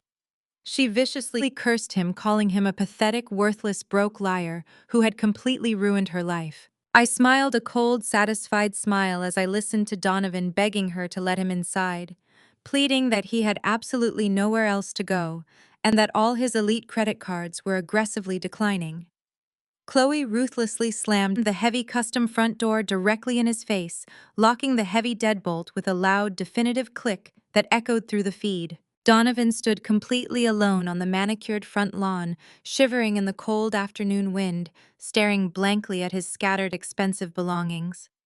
The arrogant Wall Street executive who had actively tried to steal hundreds of millions of dollars from my family was now officially and completely homeless. The heavy oak doors of the prestigious Alumni Association building felt heavier than usual as Winston pushed his way inside. He was sweating profusely, his expensive linen suit clinging uncomfortably to his back, despite the aggressive air conditioning in the grand lobby. The past 48 hours had completely decimated his carefully constructed reality. His son Donovan was currently homeless and facing massive fraud investigations. His arrogant son-in-law, Preston, was sitting in a federal holding cell. His wife Vivian was having a total psychological breakdown in their sprawling estate that was now officially in foreclosure. Winston knew his only remaining lifeline was the elite alumni network he had helped establish decades ago. He practically ran down the corridor lined with oil portraits of distinguished black scholars, his breath coming in shallow, ragged gasps. He was scheduled to address the executive board to request an immediate multi-million-dollar emergency loan from the discretionary endowment fund. He planned to blame a temporary liquidity crisis caused by a rogue Wall Street algorithm. He adjusted his silk tie with trembling fingers, desperately trying to summon the arrogant, untouchable charm that had shielded his fake wealth for his entire life. He pushed open the double doors to the executive boardroom, forcing a wide, confident smile onto his pale, sweating face. The long, polished mahogany table was surrounded by 12 highly influential board members, including judges, local politicians, and wealthy medical professionals. Winston took his designated seat at the far end of the table, trying to ignore the way his hands shook as he opened his empty leather briefcase. He launched into his rehearsed speech, projecting his voice to fill the large, silent room. He spoke passionately about brotherhood legacy and the undeniable importance of supporting their own during unprecedented market fluctuations. He claimed his family estate was undergoing a massive financial transition and requested immediate access to the emergency relief capital. He leaned forward, resting his elbows on the polished wood, attempting to look like a man, simply navigating a temporary inconvenience rather than a desperate fraudster begging for a massive financial bailout. He reminded the board of his decades of dedicated service and his supposedly pristine reputation within their elite community. The board president, a highly respected Supreme Court judge, held up his hand, stopping Winston's pathetic, desperate plea mid-sentence. The judge stated in a cold, even tone that the Emergency Relief Fund had recently been entirely restructured. He explained that a new anonymous benefactor had just injected $20 million into the association, securing total executive veto power over all major capital allocations. The judge gestured toward a high-backed leather chair turned away from the table near the floor-to-ceiling windows. He announced that the new majority donor insisted on being present to personally review Winston's specific loan request. The heavy leather chair slowly swiveled around, revealing me sitting perfectly still with my hands folded neatly in my lap. I wore a simple dark tailored suit and an expression of absolute icy detachment. The remaining color completely vanished from Winston's face, leaving him looking like a sick, terrified ghost. He gripped the edge of the mahogany table, his knuckles turning pure white as he stared at the woman he had relentlessly mocked and humiliated for 5 years now, sitting in the seat of absolute power. Winston immediately lost his carefully maintained composure. He sputtered in absolute outrage, demanding to know what his pathetic, useless daughter-in-law was doing invading a private executive meeting. He pointed a shaking finger at me, aggressively telling the distinguished board members that I was nothing more than a poor, lowly art archivist who dusted off old paintings for a living. He desperately tried to leverage his fading elitist status, claiming I had somehow manipulated my way into the room and was actively trying to destroy his family out of petty jealousy. I did not raise my voice or react to his desperate shouting. I simply opened the thick manila folder resting on the table in front of me. I looked directly into his panicked eyes and calmly reminded him that my highly specialized daily work involved meticulously tracing the shadowy movement of wealth and exposing fraudulent financial origins.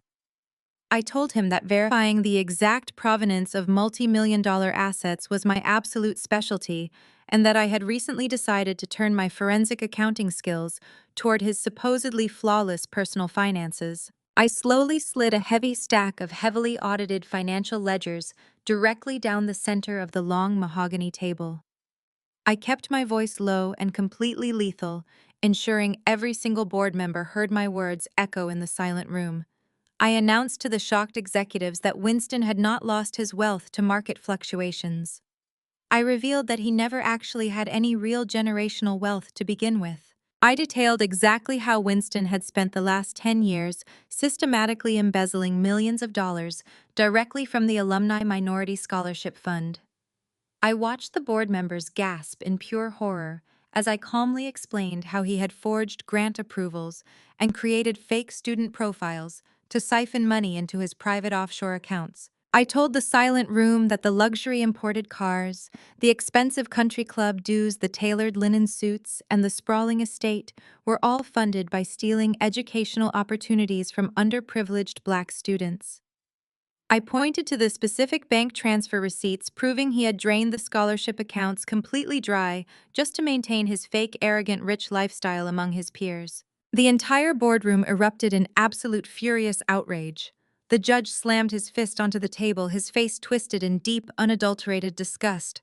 He looked down at Winston with pure contempt and immediately demanded his total resignation from every single committee and social organization affiliated with their network. The judge announced loudly that Winston was officially stripped of his legacy title, permanently banned from the association grounds for life, and that the board had already forwarded the entire forensic dossier directly to the federal authorities.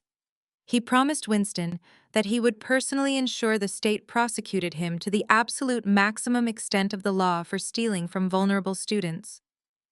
Winston tried to stand up, his mouth opening and closing soundlessly like a suffocating fish. The crushing realization that his pristine fake reputation was permanently obliterated and that a lengthy federal prison sentence was absolutely guaranteed finally hit his fragile system.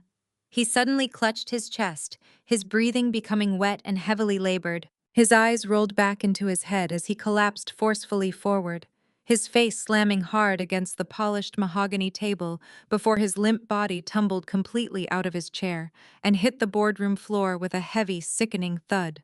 The flickering neon sign of the roadside motel cast a sickly red glow through the thin, stained curtains of Donovan's cheap room. He paced the sticky linoleum floor, his expensive leather shoes scuffed and covered in dried mud. The room smelled of stale cigarette smoke and cheap bleach, a stark contrast to the sprawling suburban estate he had been thrown out of just days prior. His mind was actively unraveling as he muttered to himself, kicking an empty plastic bottle across the cramped space. He refused to accept any responsibility for his current absolute destitution. In his fractured reality, every single disaster that had befallen his family was entirely Sienna's fault. He blamed her for Preston rotting in a federal holding cell, unable to post his massive bail. He blamed her for Winston's public humiliation and permanent banishment from the elite alumni network that had defined his entire social existence. He blamed her for Chloe ruthlessly changing the locks and leaving him homeless on the street with nothing but a few thrown suits. His hands shook violently as he stared at his reflection in the cracked bathroom mirror. His designer shirt was wrinkled and stained, his face unshaven and hollow. The arrogant Wall Street executive was completely gone, replaced by a feral, desperate man who had absolutely nothing left to lose. He grabbed his car keys from the chipped laminate dresser and stormed out of the miserable room, consumed by a blinding, violent rage that blocked out any remaining shred of rational thought. The evening air was damp and bone-chillingly cold as Donovan parked his rented compact car down the street from my private archiving suite. He sat in the dark vehicle for over 3 hours, obsessively watching the heavy oak doors of my building. His knuckles were pure white as he gripped the steering wheel, his breathing shallow and erratic. He watched my restoration staff members leave one by one, carrying their bags and heading home to their secure lives until only a few interior lights remained illuminated on the ground floor. He slipped out of the cold car and crept into the shadows of the adjacent alleyway, his paranoid eyes fixed entirely on the main exit.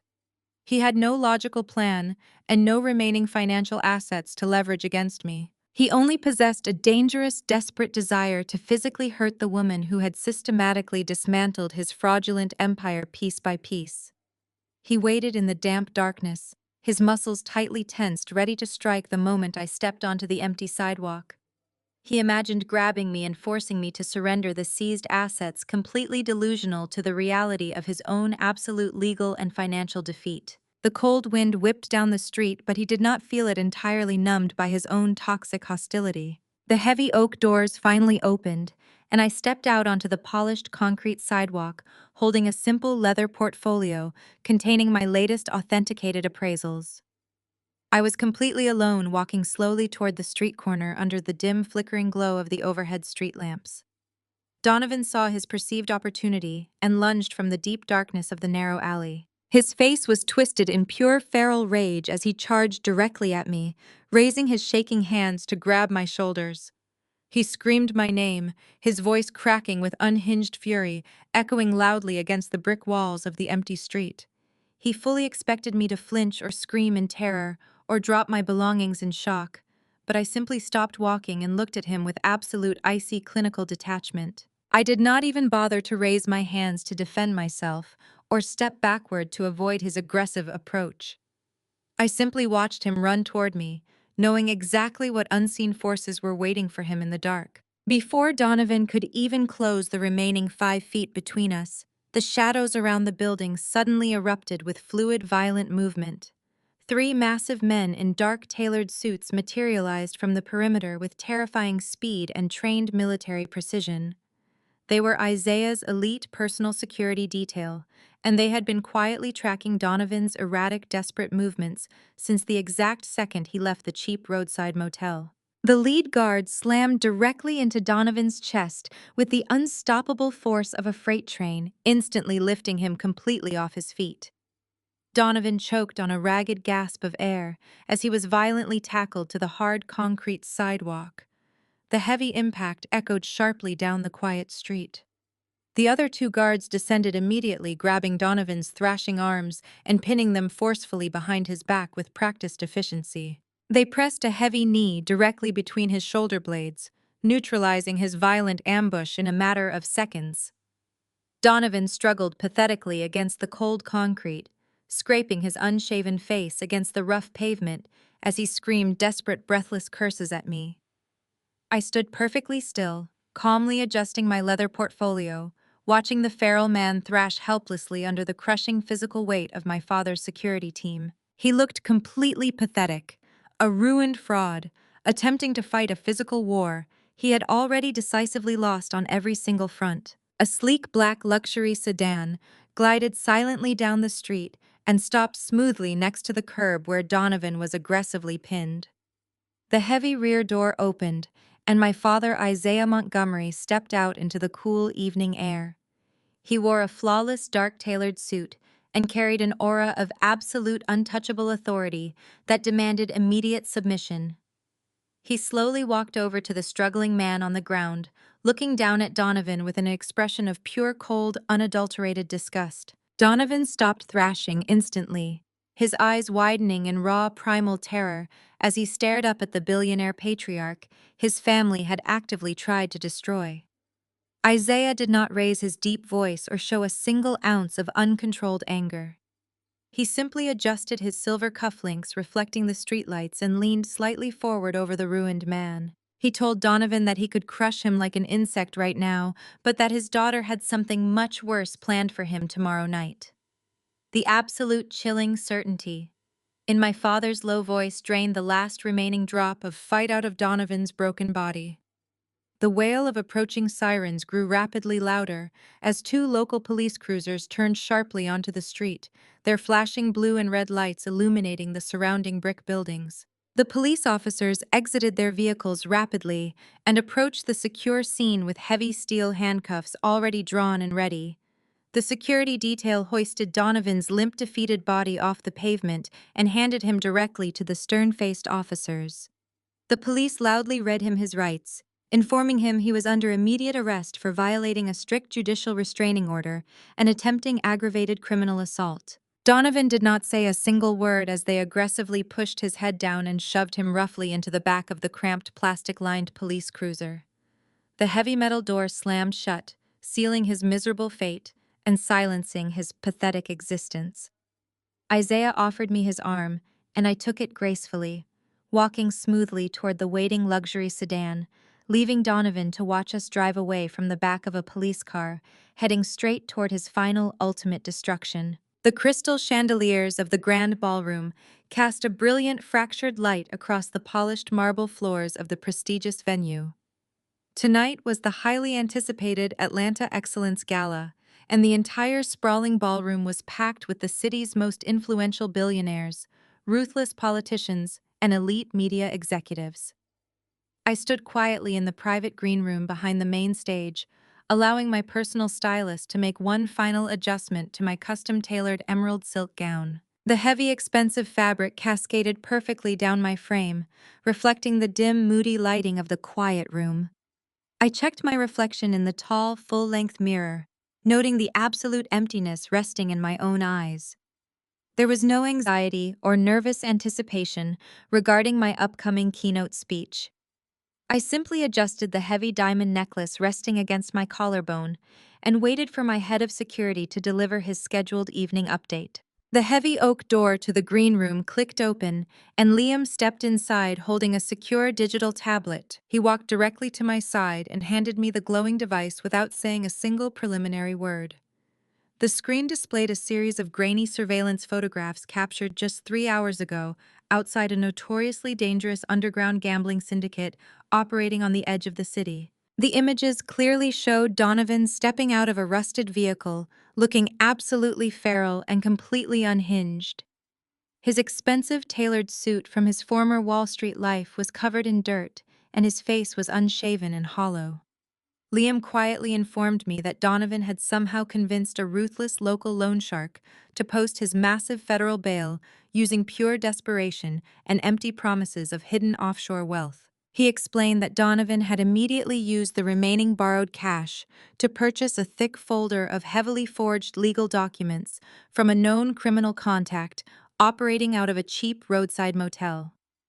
The fake documents were explicitly designed to fabricate a convincing narrative that I had committed massive corporate perjury to steal his family wealth and illegally seize his assets. Liam tapped the screen, switching the static image to a live surveillance feed of the venue's exterior perimeter, where Donovan was currently pacing back and forth in the damp alleyway, clutching the manila folder to his chest like a physical shield. Liam looked at me and asked if he should deploy the perimeter team to aggressively intercept Donovan and quietly hand him back over to the local police for violating the strict terms of his federal release. I looked down at the light, watching my ruined husband, shivering in the cold, damp evening air, completely consumed by his own toxic delusions and blinding rage. I handed the digital tablet back to Liam and calmly instructed him to order the entire security detail to immediately stand down. Liam blinked in brief surprise but quickly nodded, waiting for my full directive. I explicitly ordered him to allow Donovan to bypass the exterior metal detectors and walk straight through the opulent main lobby without a single ounce of physical resistance or verbal questioning. I explained that a quiet, swift arrest in a dark alleyway would be far too merciful for a man who had actively tried to destroy my entire existence and humiliate me for years. I told Liam that I wanted Donovan to walk right into a room filled with the most powerful people in the state and feel the intoxicating rush of a false victory right before the floor completely dropped out from beneath him. I wanted him to publicly hang himself on his own pathetic lies in front of every single elite socialite he had spent his entire pathetic life trying to impress and emulate. I wanted the absolute destruction of his public image to be an unforgettable spectacle documented by hundreds of wealthy witnesses. The heavy velvet curtains separating the green room from the main stage suddenly parted, and a frantic event coordinator signaled that it was time for my official introduction. I walked smoothly past Liam, my silk gown gliding silently across the floor without making a sound. The massive speakers in the ballroom echoed with a booming voice announcing my name and detailing the unprecedented financial success of the Montgomery Equity Group over the past fiscal quarter. Thunderous applause filled the massive space as I stepped out from behind the heavy curtain and walked slowly toward the center acrylic podium. The blinding stage lights illuminated the vast sea of expensive tailored suits and designer dresses filling the sprawling room. Hundreds of wealthy attendees sat at round tables covered in pristine white silk and massive centerpieces made of rare imported orchids. I rested my hands on the polished edges of the podium, looking out over the sea of powerful, attentive faces with complete clinical detachment. The room fell into a respectful hush as the elite crowd waited for my opening remarks. I took a slow, deliberate breath, preparing to deliver a highly anticipated speech about corporate integrity and the absolute necessity of relentless accountability in modern business. The irony of the topic was not lost on me, given the man currently marching blindly toward his own demise just outside the ballroom doors. Before I could speak a single syllable into the microphone, the heavy mahogany double doors at the very back of the grand ballroom crashed open with an explosive, violent force. The sudden echoing bang instantly silenced the polite murmurs of the wealthy crowd. Heads snapped around in pure collective shock as Donovan stomped aggressively into the center aisle, completely shattering the pristine elegance of the formal event. His clothes were heavily soiled and deeply wrinkled, completely ruining his desperate attempts at maintaining a wealthy, sophisticated appearance. His eyes were wild and bloodshot, darting around the massive room with feral, unhinged desperation as he took in the sheer size of the audience. He marched forward, his heavy, scuffed shoes slapping harshly against the marble floor, ignoring the gasps of horror from the seated guests. He raised a heavy plastic megaphone to his mouth, filling the silent ballroom with the harsh, distorted sound of his own cracking voice. He screamed that the Montgomery Empire was built on stolen money and shattered lives, demanding that the media executives in the room start recording the truth immediately. He pointed a shaking finger directly at me standing under the bright stage lights, his face twisted into an ugly mask of pure, unadulterated hatred. He yelled into the megaphone that the documents in his hand proved I committed massive corporate perjury, and that he was finally going to expose the real monster hiding behind the designer gowns and billionaire status. I remained perfectly still behind the acrylic podium, my expression completely blank, watching him march closer to the stage, completely unaware that every single step he took was exactly according to my plan. Donovan reached the very front of the center aisle, his heavy breathing echoing harshly through the cheap plastic megaphone he gripped tightly in his shaking hands. He stood barely 10 feet away from my acrylic podium, glaring up at me with an expression of pure toxic triumph. He pressed the trigger on the device and launched into a highly rehearsed, desperate rant, explicitly designed to manipulate every single powerful person in the room. He loudly proclaimed that he was the actual victim of a massive, coordinated conspiracy orchestrated by a greedy billionaire and his ruthless, vindictive daughter. He aggressively waved the thick manila folder of forged documents in the air, claiming they contained undeniable, absolute proof that I had committed federal perjury to illegally seize his hard-earned assets. His distorted voice cracked as he aggressively played the victim card, twisting the narrative to fit his completely delusional reality. He looked around at the sea of shocked, wealthy faces and loudly declared that the Montgomery family was actively oppressing a self-made black man who had built his Wall Street success from absolutely nothing. He weaponized racial gaslighting, trying desperately to tap into the social conscience of the elite crowd, painting himself as a helpless, innocent target of my father's untouchable billionaire empire. He screamed that I was a heartless monster hiding behind expensive custom emerald silk and fake corporate integrity, actively destroying his family to feed my own insatiable greed and need for absolute dominance. I did not flinch or step back from the brightly lit podium as his distorted, angry voice assaulted the grand ballroom. I simply rested my manicured hands lightly on the polished acrylic edges and watched him perform his pathetic, desperate play with complete clinical detachment. Murmurs began to ripple rapidly through the massive crowd of media executives, local politicians, and wealthy investors. I could see dozens of people pulling out their expensive smartphones, beginning to record the unprecedented disruption of the prestigious Atlanta Excellence Gala. Some faces looked deeply concerned by his aggressive shouted accusations, while others looked purely uncomfortable by his unhinged, disheveled appearance, contrasting sharply with the formal black tie setting. He read fake bank transaction numbers and fabricated legal clauses from his forged papers, pointing a shaking, accusatory finger directly at my face, demanding that the security personnel arrest me immediately.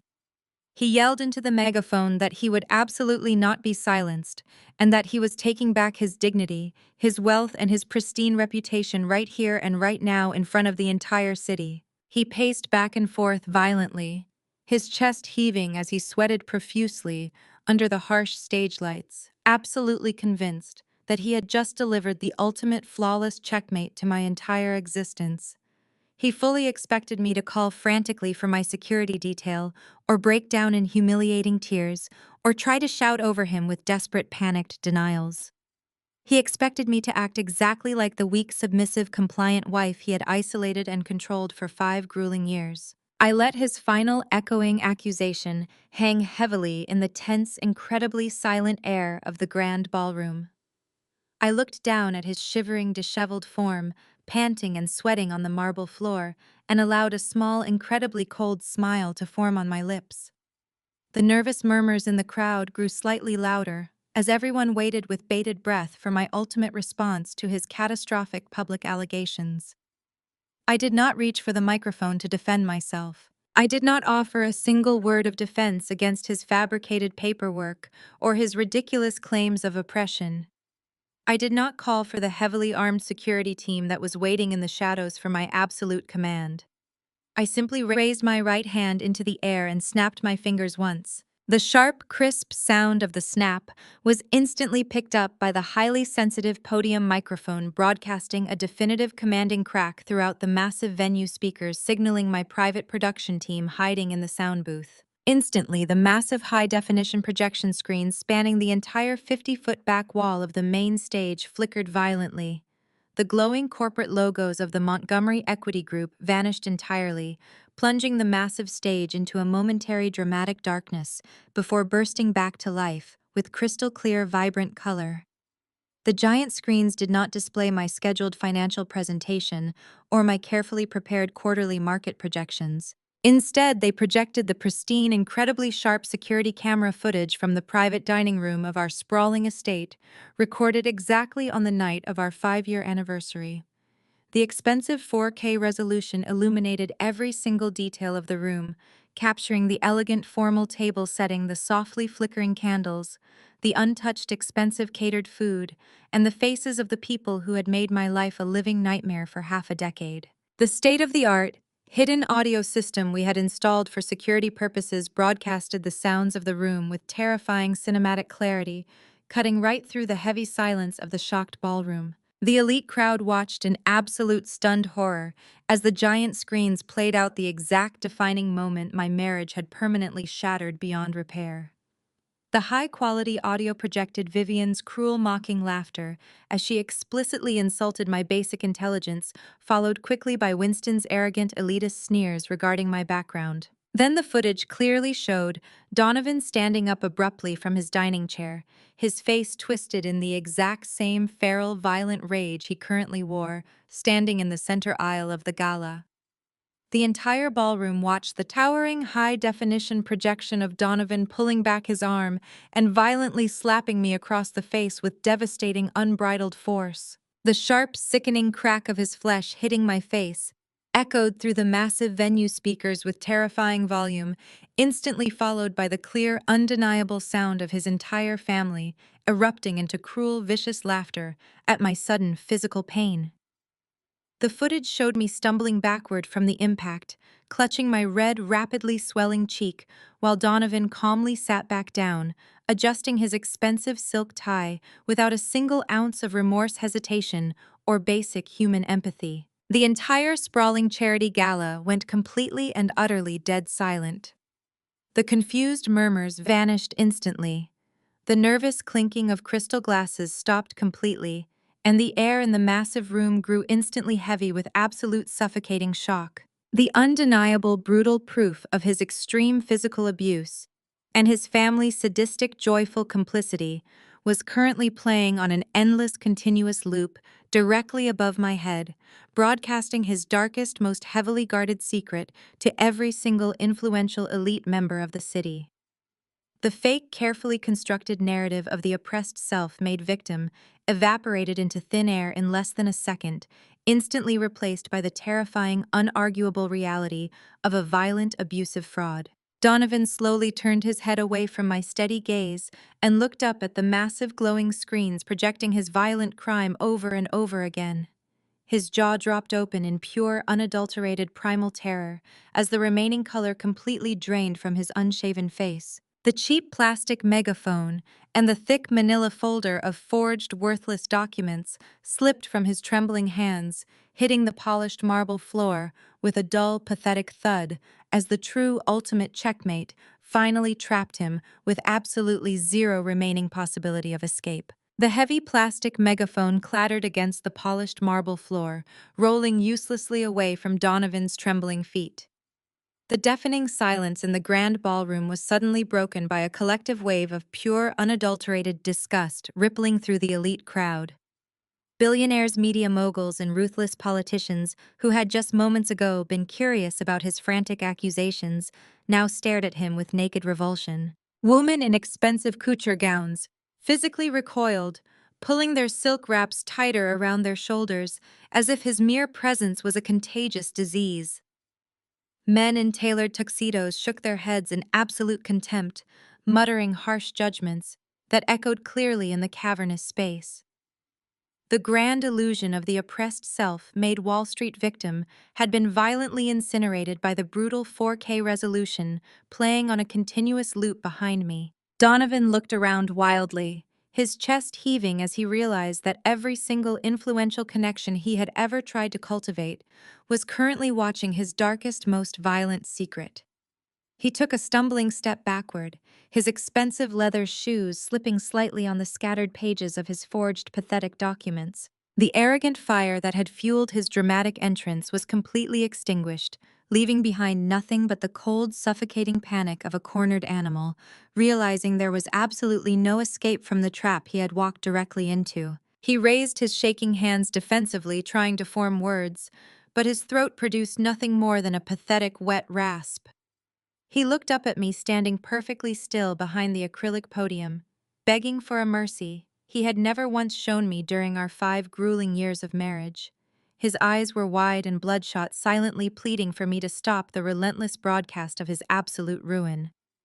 But I was not finished completely dismantling the pathetic foundation of his fraudulent life. I did not break eye contact as I raised my right hand and snapped my fingers for the second time. The high-definition video of his violent abuse vanished from the massive screens, plunging the ballroom into a brief, heavy darkness before a harsh, static hiss filled the venue speakers. A clear digital audio file began to play, broadcasting a highly classified recording captured directly from the FBI raid on his arrogant brother-in-law Preston's luxury penthouse. Preston's unmistakable elitist voice echoed through the massive ballroom, dripping with pure racial contempt and sickening arrogance. The elite crowd gasped in collective horror as Preston's recorded voice viciously degraded Donovan's entire family. The pristine audio clearly captured Preston laughing cruelly as he explicitly detailed how easy it was to use Donovan as a disposable corporate pawn. Preston brutally mocked Donovan's desperate, pathetic need for white validation, proudly explaining to his criminal associates that Donovan would eagerly sell out his own dignity, his own community, and his own family just to sit at a country club table where he was secretly despised. The recording laid bare the absolute pathetic truth that Donovan had willingly participated in massive federal fraud for dirty money and the fleeting illusion of elite acceptance. The audio echoed relentlessly, highlighting every single racist slur and degrading joke Preston had made about the very same black family Donovan had just hypocritically claimed to be defending.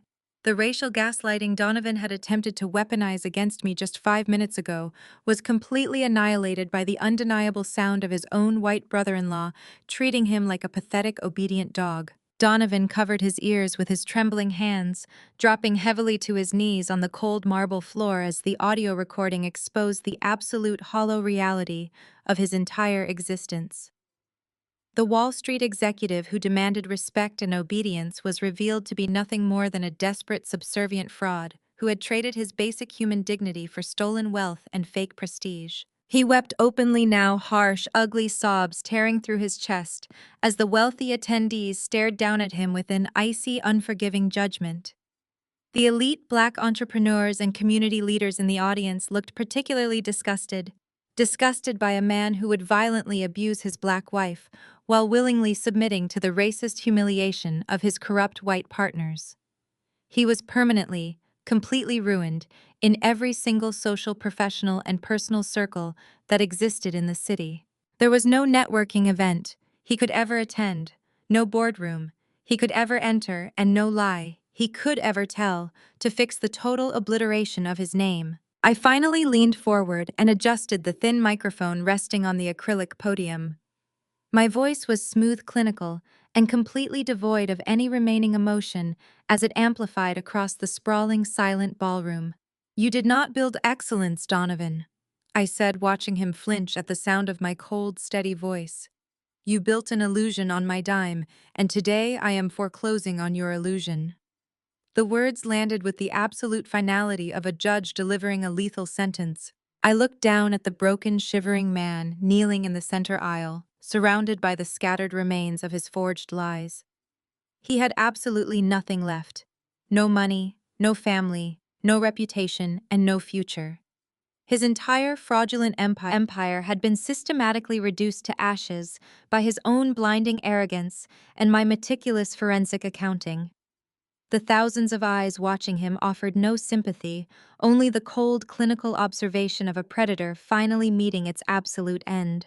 I slowly shifted my gaze past his kneeling form, looking directly toward the heavy mahogany doors at the very back of the grand ballroom. The massive doors were pushed open entirely, revealing a new, terrifying reality waiting for him in the dimly lit lobby.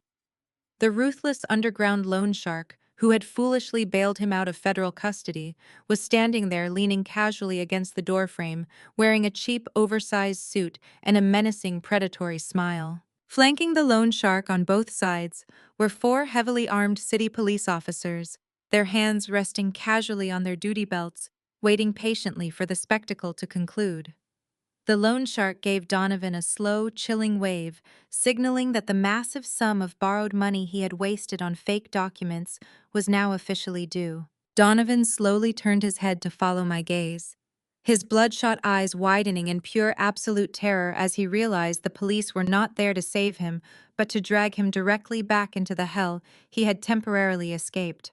His massive illicit debt had finally matured, and the absolute ultimate checkmate had just completely sealed his miserable fate. The 4 heavily armed city police officers did not hesitate for a single second as they marched decisively down the center aisle of the grand ballroom, their heavy tactical boots clicking harshly against the polished marble floor. The ruthless underground loan shark remained lounging near the mahogany double doors, a deeply satisfied, predatory smirk playing across his scarred face as he watched the authorities do his dirty work for him. Donovan was still kneeling on the cold floor amid the scattered, worthless remains of his forged documents, completely paralyzed by the absolute sudden destruction of his entire fraudulent empire. His expensive tailored suit was soaked in cold sweat, and his chest heaved with shallow, panicked breaths as the terrifying reality of his permanent doom finally crashed down upon him. The lead police officer reached the front of the stage and grabbed Donovan's trembling shoulder, hauling his limp, broken body roughly to his feet with practiced aggressive efficiency. The stern-faced officer loudly informed him that his massive federal bail was now officially revoked and that he was under immediate arrest for multiple new counts of aggravated fraud, criminal forgery, and explicitly violating the strict terms of his judicial release. Donovan did not offer a single word of resistance or protest as the cold, heavy steel handcuffs clicked shut around his wrists, the sharp metallic sound echoing loudly through the dead silent room. He looked absolutely pathetic, a ruined hollow shell of the arrogant, untouchable Wall Street executive he had once pretended to be. The officers turned him around and marched him back down the long center aisle, forcing him to walk the ultimate agonizing walk of shame, past thousands of disgusted wealthy attendees who simply stared at him with cold clinical contempt. As the stern police officers physically escorted Donovan's shivering, defeated form toward the main exit, the heavy mahogany doors cracked open slightly wider, revealing three familiar faces attempting to desperately sneak into the back of the prestigious gala. It was Winston, Vivian, and Gabrielle who had somehow managed to temporarily bypass the exterior security perimeter, hoping to salvage their rapidly disintegrating social standing or perhaps intercept Donovan before he caused a public catastrophe. They froze in absolute primal horror as they watched their golden child being paraded out in steel handcuffs by the city police, right in front of the ruthless loan shark who now legally owned their massive illicit debts. Vivian raised a shaking, manicured hand to her perfectly contoured face, her expensive diamond rings catching the dim ballroom light as she gasped in pure, unadulterated shock. Winston stood perfectly frozen, his usual arrogant, elitist posture entirely gone, replaced by the terrified slouch of a broken old man who suddenly realized he was completely out of moves and completely out of money. The elite attendees standing near the back of the grand ballroom quickly noticed the disgraced family hovering like desperate, pathetic ghosts near the exit.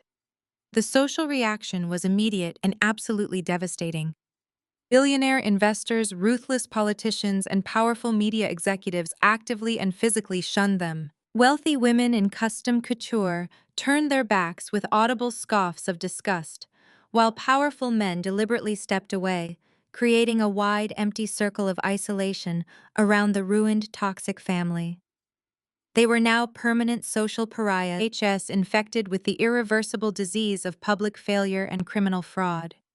No one offered them a single ounce of pity, a polite nod, or a word of comfort. Realizing the absolute totality of their permanent social excommunication, Winston grabbed Vivian's trembling arm, and they turned fleeing back into the cold, damp night, completely erased from the high society they had worshipped for decades.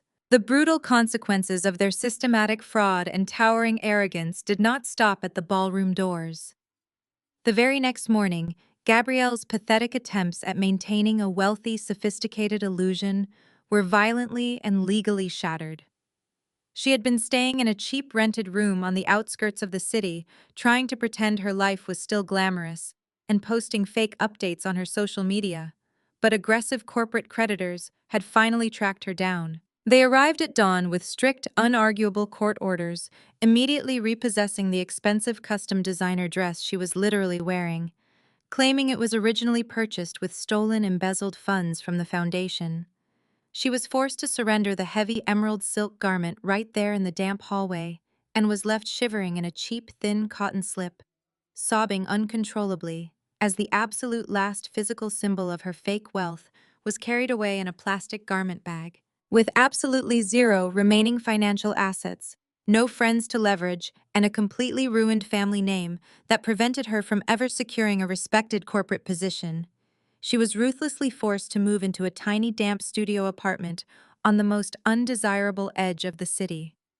The walls were thin, the plumbing leaked, and the reality of her poverty was inescapable. The arrogant socialite, who used to cruelly mock my perfectly tailored business outfits and degrade my background, was now forced to work long, grueling shifts as a minimum wage cashier at a local discount grocery store.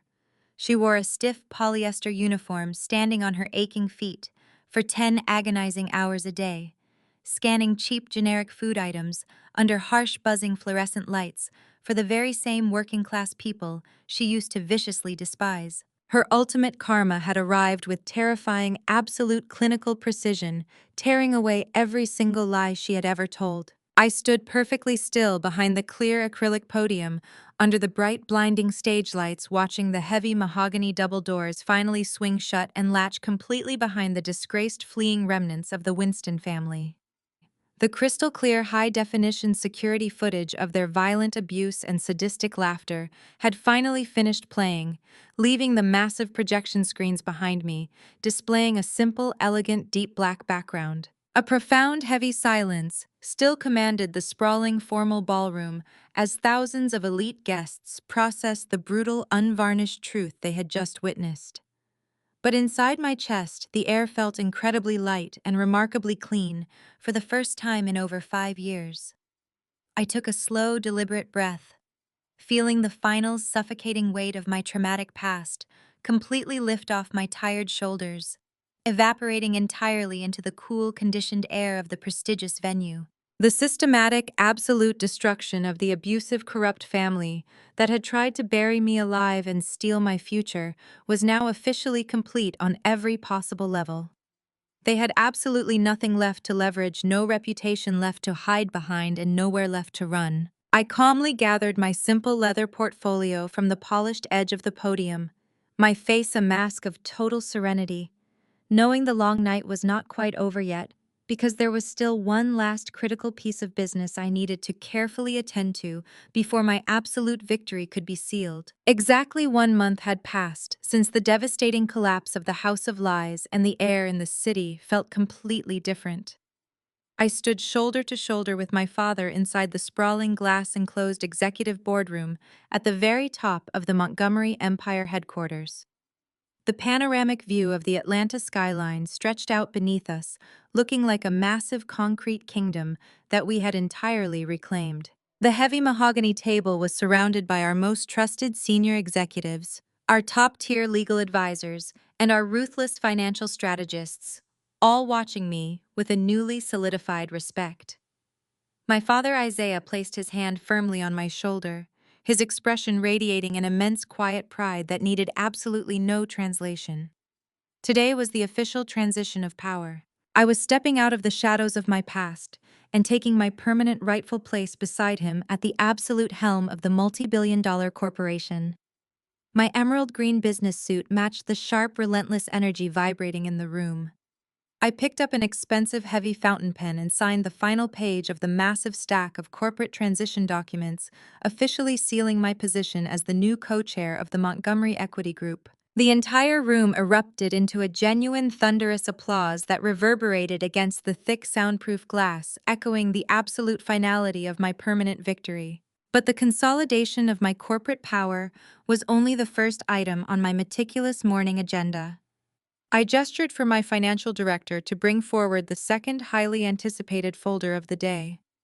This folder contained the absolute final remains of the men who had actively tried to destroy my existence. Through aggressive, ruthless legal maneuvering, my team had successfully seized and entirely liquidated every single frozen asset belonging to Donovan and every illicit offshore account stripped from Preston during his aggressive federal raid. The combined seized funds amounted to a staggering fortune of dirty money built entirely on the suffering of innocent people and the cruel exploitation of marginalized communities. I did not want a single polluted penny of their pathetic, toxic legacy mixing with our pristine corporate accounts.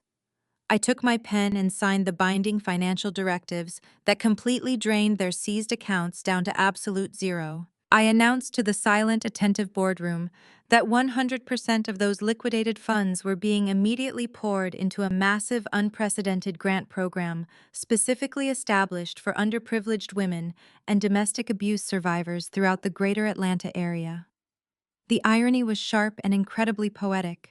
The very same resources Donovan and Preston had ruthlessly stolen to feed their violent, racist, and abusive egos were now going to provide massive safe housing elite, legal representation, and full-ride educational scholarships for the exact vulnerable demographics they had historically preyed upon and viciously degraded. Their financial ruin was officially funding the absolute empowerment of their victims and completely erasing their dark footprint from the city. The boardroom meeting concluded with a renewed sense of fierce corporate purpose, and I walked smoothly back to my private corner office. The sprawling space was pristine and minimalist, completely devoid of the chaotic, traumatic energy that had poisoned my previous 5 years. I stood by the massive floor-to-ceiling window, watching the busy city streets far below, feeling the immense, unyielding strength of my newly reclaimed life. The heavy glass door to my office clicked open, and my newly appointed executive assistant walked in carrying a small polished silver tray, holding my personal afternoon correspondence. Resting right on top of the neat stack of expensive, crisp corporate envelopes was a cheap, wrinkled piece of standard-issued prison mail. The return address was a maximum security federal penitentiary located deep in the most dangerous rural sector of the state. The name scrawled in shaking, frantic handwriting across the top corner was Donovan's. My assistant, shifting uncomfortably, asking if I wanted the envelope immediately shredded, incinerated, or securely filed away with the rest of our closed legal defense archives. I shook my head slowly, keeping my expression completely devoid of any emotion, and instructed him to simply leave the letter on the center of my polished glass desk. I waited until I was entirely alone in the quiet, immaculate office before picking up the cheap, thin envelope. I sliced it open with a silver letter opener and pulled out 3 pages of lined yellow paper that were heavily crinkled and deeply stained with dried, pathetic tears. I read the frantic, desperate words with absolute cold clinical detachment. The arrogant, untouchable Wall Street executive who had once slapped me violently across the face and tried to frame me for massive federal perjury was now reduced to a shivering, broken shell, begging for absolute basic survival. His handwriting was completely erratic, spiraling across the cheap yellow paper in a chaotic mess of pure, unadulterated misery. He wrote about the terrifying, brutal reality of his maximum security cell, the relentless daily violence he faced from the associates of the very loan shark he had failed to repay, and the suffocating, terrifying isolation of knowing that absolutely no one in the world cared if he lived or died. His own family had completely abandoned him, entirely consumed by their own crushing poverty and permanent social exile. He begged for my immediate forgiveness, using pathetic, desperate language, trying frantically to manipulate my old sense of empathy. He explicitly pleaded for me to deposit even a tiny fraction of money into his prison commissary account, claiming he was starving, terrified, and lacked basic hygiene supplies. The monster who had stolen millions and tried to humiliate me in front of thousands of elite socialites was now crying over the price of a generic bar of prison soap.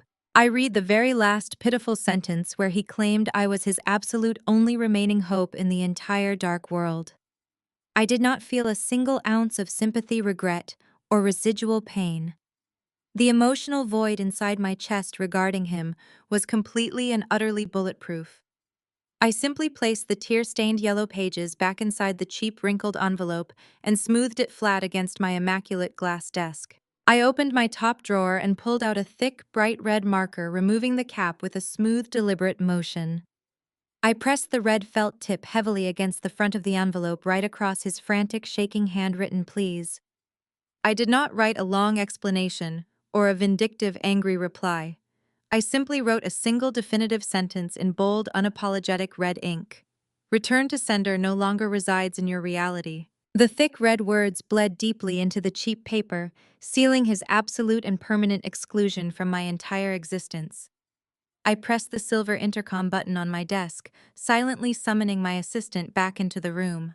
I handed him the heavily marked envelope without a single flicker of hesitation or doubt. I instructed him to put it directly back into the outgoing mail, letting the postal service carry my final, absolute rejection straight back to the damp concrete cell where Donovan would spend the rest of his miserable, ruined life. The heavy glass door clicked shut, leaving me standing completely alone in the pristine quiet of my massive empire, feeling the absolute final weight of my past vanish as I surveyed the bright, limitless horizon of my future. Live jazz music drifted through the expansive loft space of the newly renovated gallery, replacing the suffocating silence that haunted my life for 5 years. Warm ambient lighting illuminated the exposed brick walls, casting a golden glow over the massive abstract canvases and striking portraiture lining the room. This was my true masterpiece, a vibrant sanctuary exclusively dedicated to showcasing the raw talent of young emerging Black artists from across the city. I moved through the crowded room with a genuine, effortless smile, feeling profound peace radiating within my chest. I was no longer wearing the stiff, restrictive emerald silk or the defensive armor of a billionaire heiress fighting for survival. Instead, I wore a flowing linen dress that moved freely, reflecting the complete liberation of my spirit. I paused to speak with a brilliant young painter whose vibrant mural was the centerpiece of the exhibition. Her eyes shined with gratitude as she explained her process to a group of wealthy collectors eagerly bidding on her portfolio. The oppressive shadows of the Winston family felt like a distant nightmare, entirely banished by the brilliant light of this beautiful reality I had meticulously built. Far beyond the gallery, the cold universe had delivered ultimate justice to the people who had violently attempted to bury me alive. Deep within the sterile, freezing walls of a federal penitentiary, Preston was waking to the agonizing reality of a 15-year mandatory sentence. Harsh fluorescent lights flickered over his shivering form as he sat on a thin mattress stripped of his tailored suits and sickening racial arrogance. His once pristine hands were now rough and calloused, trembling slightly as he stared blankly at the rusted metal bars that would define his miserable existence for the next decade. There were no country clubs here, no corporate pawns to manipulate, and absolutely no escape from the terrifying predatory environment he was now trapped inside.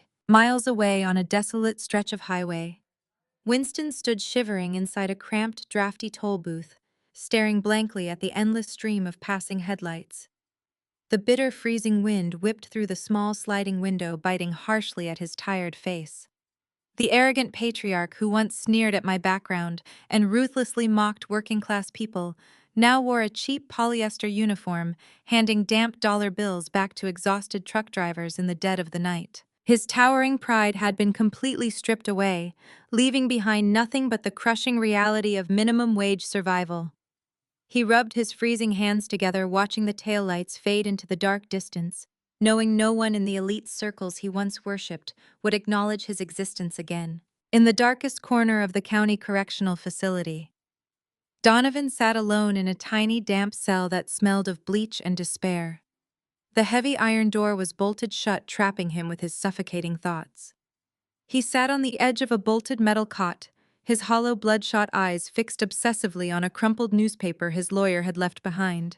The front page featured a photograph of me standing proudly in front of the Montgomery Empire headquarters, my face radiating absolute power and complete serenity. The bold headline praised my philanthropic grants and celebrated my rise to the pinnacle of the corporate world. Donovan reached out with a trembling hand, his dirty fingernails tracing my printed smile. The grand illusion he violently sacrificed his soul to build was completely eradicated, replaced by the crushing reality that the woman he abused and discarded was now ruling the world while he rotted in absolute obscurity. A harsh, agonizing sob tore through his throat, echoing off the cold cinder-block walls, but no one came to comfort him. Back in the vibrant art gallery, the heavy oak entrance doors swung open, letting in a rush of cool evening air. I turned and watched as my father, Isaiah Montgomery, walked smoothly into the bustling room, his distinguished presence instantly commanding deep respect from the elite crowd. He navigated through the sea of collectors and artists, his warm, proud eyes scanning the room until they locked onto mine. He walked directly toward me, his steps steady and purposeful, entirely ignoring the reporters and wealthy donors who tried to catch his attention. When he reached my side, he did not offer a formal handshake or a rigid greeting. Instead, he gently linked his strong arm through mine, pulling me close with a profound protective warmth needing no translation. We stood there together, looking up at a breathtaking painting that depicted a phoenix rising from a sea of dark, chaotic ashes. He let out a slow, contented sigh, vibrating with decades of shared history and mutual survival. He leaned his head slightly toward mine, keeping his voice low and gentle amidst the lively chatter of the room. "Proud of you, kid," he whispered, the simple, profound words carrying the heavy weight of his complete, unconditional love. I leaned my head against his sturdy shoulder, feeling the finality of my long, grueling journey washing over me like a cleansing tide. I slowly shifted my gaze from the vibrant canvas and looked directly at our reflection, mirrored perfectly in the dark, polished glass panel adjacent to the painting. The exceptionally calm woman looking back at me was completely unrecognizable from the terrified, broken girl who had silently endured 5 years of violent isolation and cruel manipulation. She was no longer the hidden abused wife shrinking away in fear from the cruel mocking laughter of a deeply toxic family. She was an absolute queen forged in the intense scorching fires of betrayal and meticulously shaped by her own brilliant, unyielding resilience. Every single jagged stone they had violently thrown at me with the malicious intention of completely crushing my spirit and stealing my future had been systematically collected, carefully stacked and transformed into the impenetrable towering walls of my beautiful new castle. I took a deep cleansing breath, feeling the pure air fill my lungs as the soft jazz music swelled in the background, celebrating my ultimate irreversible victory. I smiled at my reflection, my eyes shining with absolute brilliant clarity and pure strength.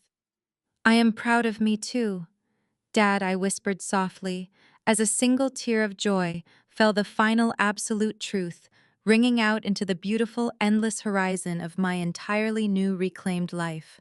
Fade quietly to black. True power isn't about status, but the strength of your character. Sienna's journey teaches us that patience isn't weakness, it's a strategic choice. She endured years of belittlement, but never lost sight of her identity. This story is a reminder never to underestimate someone based on superficial judgments. You don't need to shout to be heard. Often the best response to those who diminish you is to silently build your foundation. Wait for the truth to emerge, and let your actions dismantle their false narratives. Authentic worth is something no one can take away unless you let them. Have you ever had to stand up for yourself against someone who underestimated your true worth? Share your own comeback story in the comments.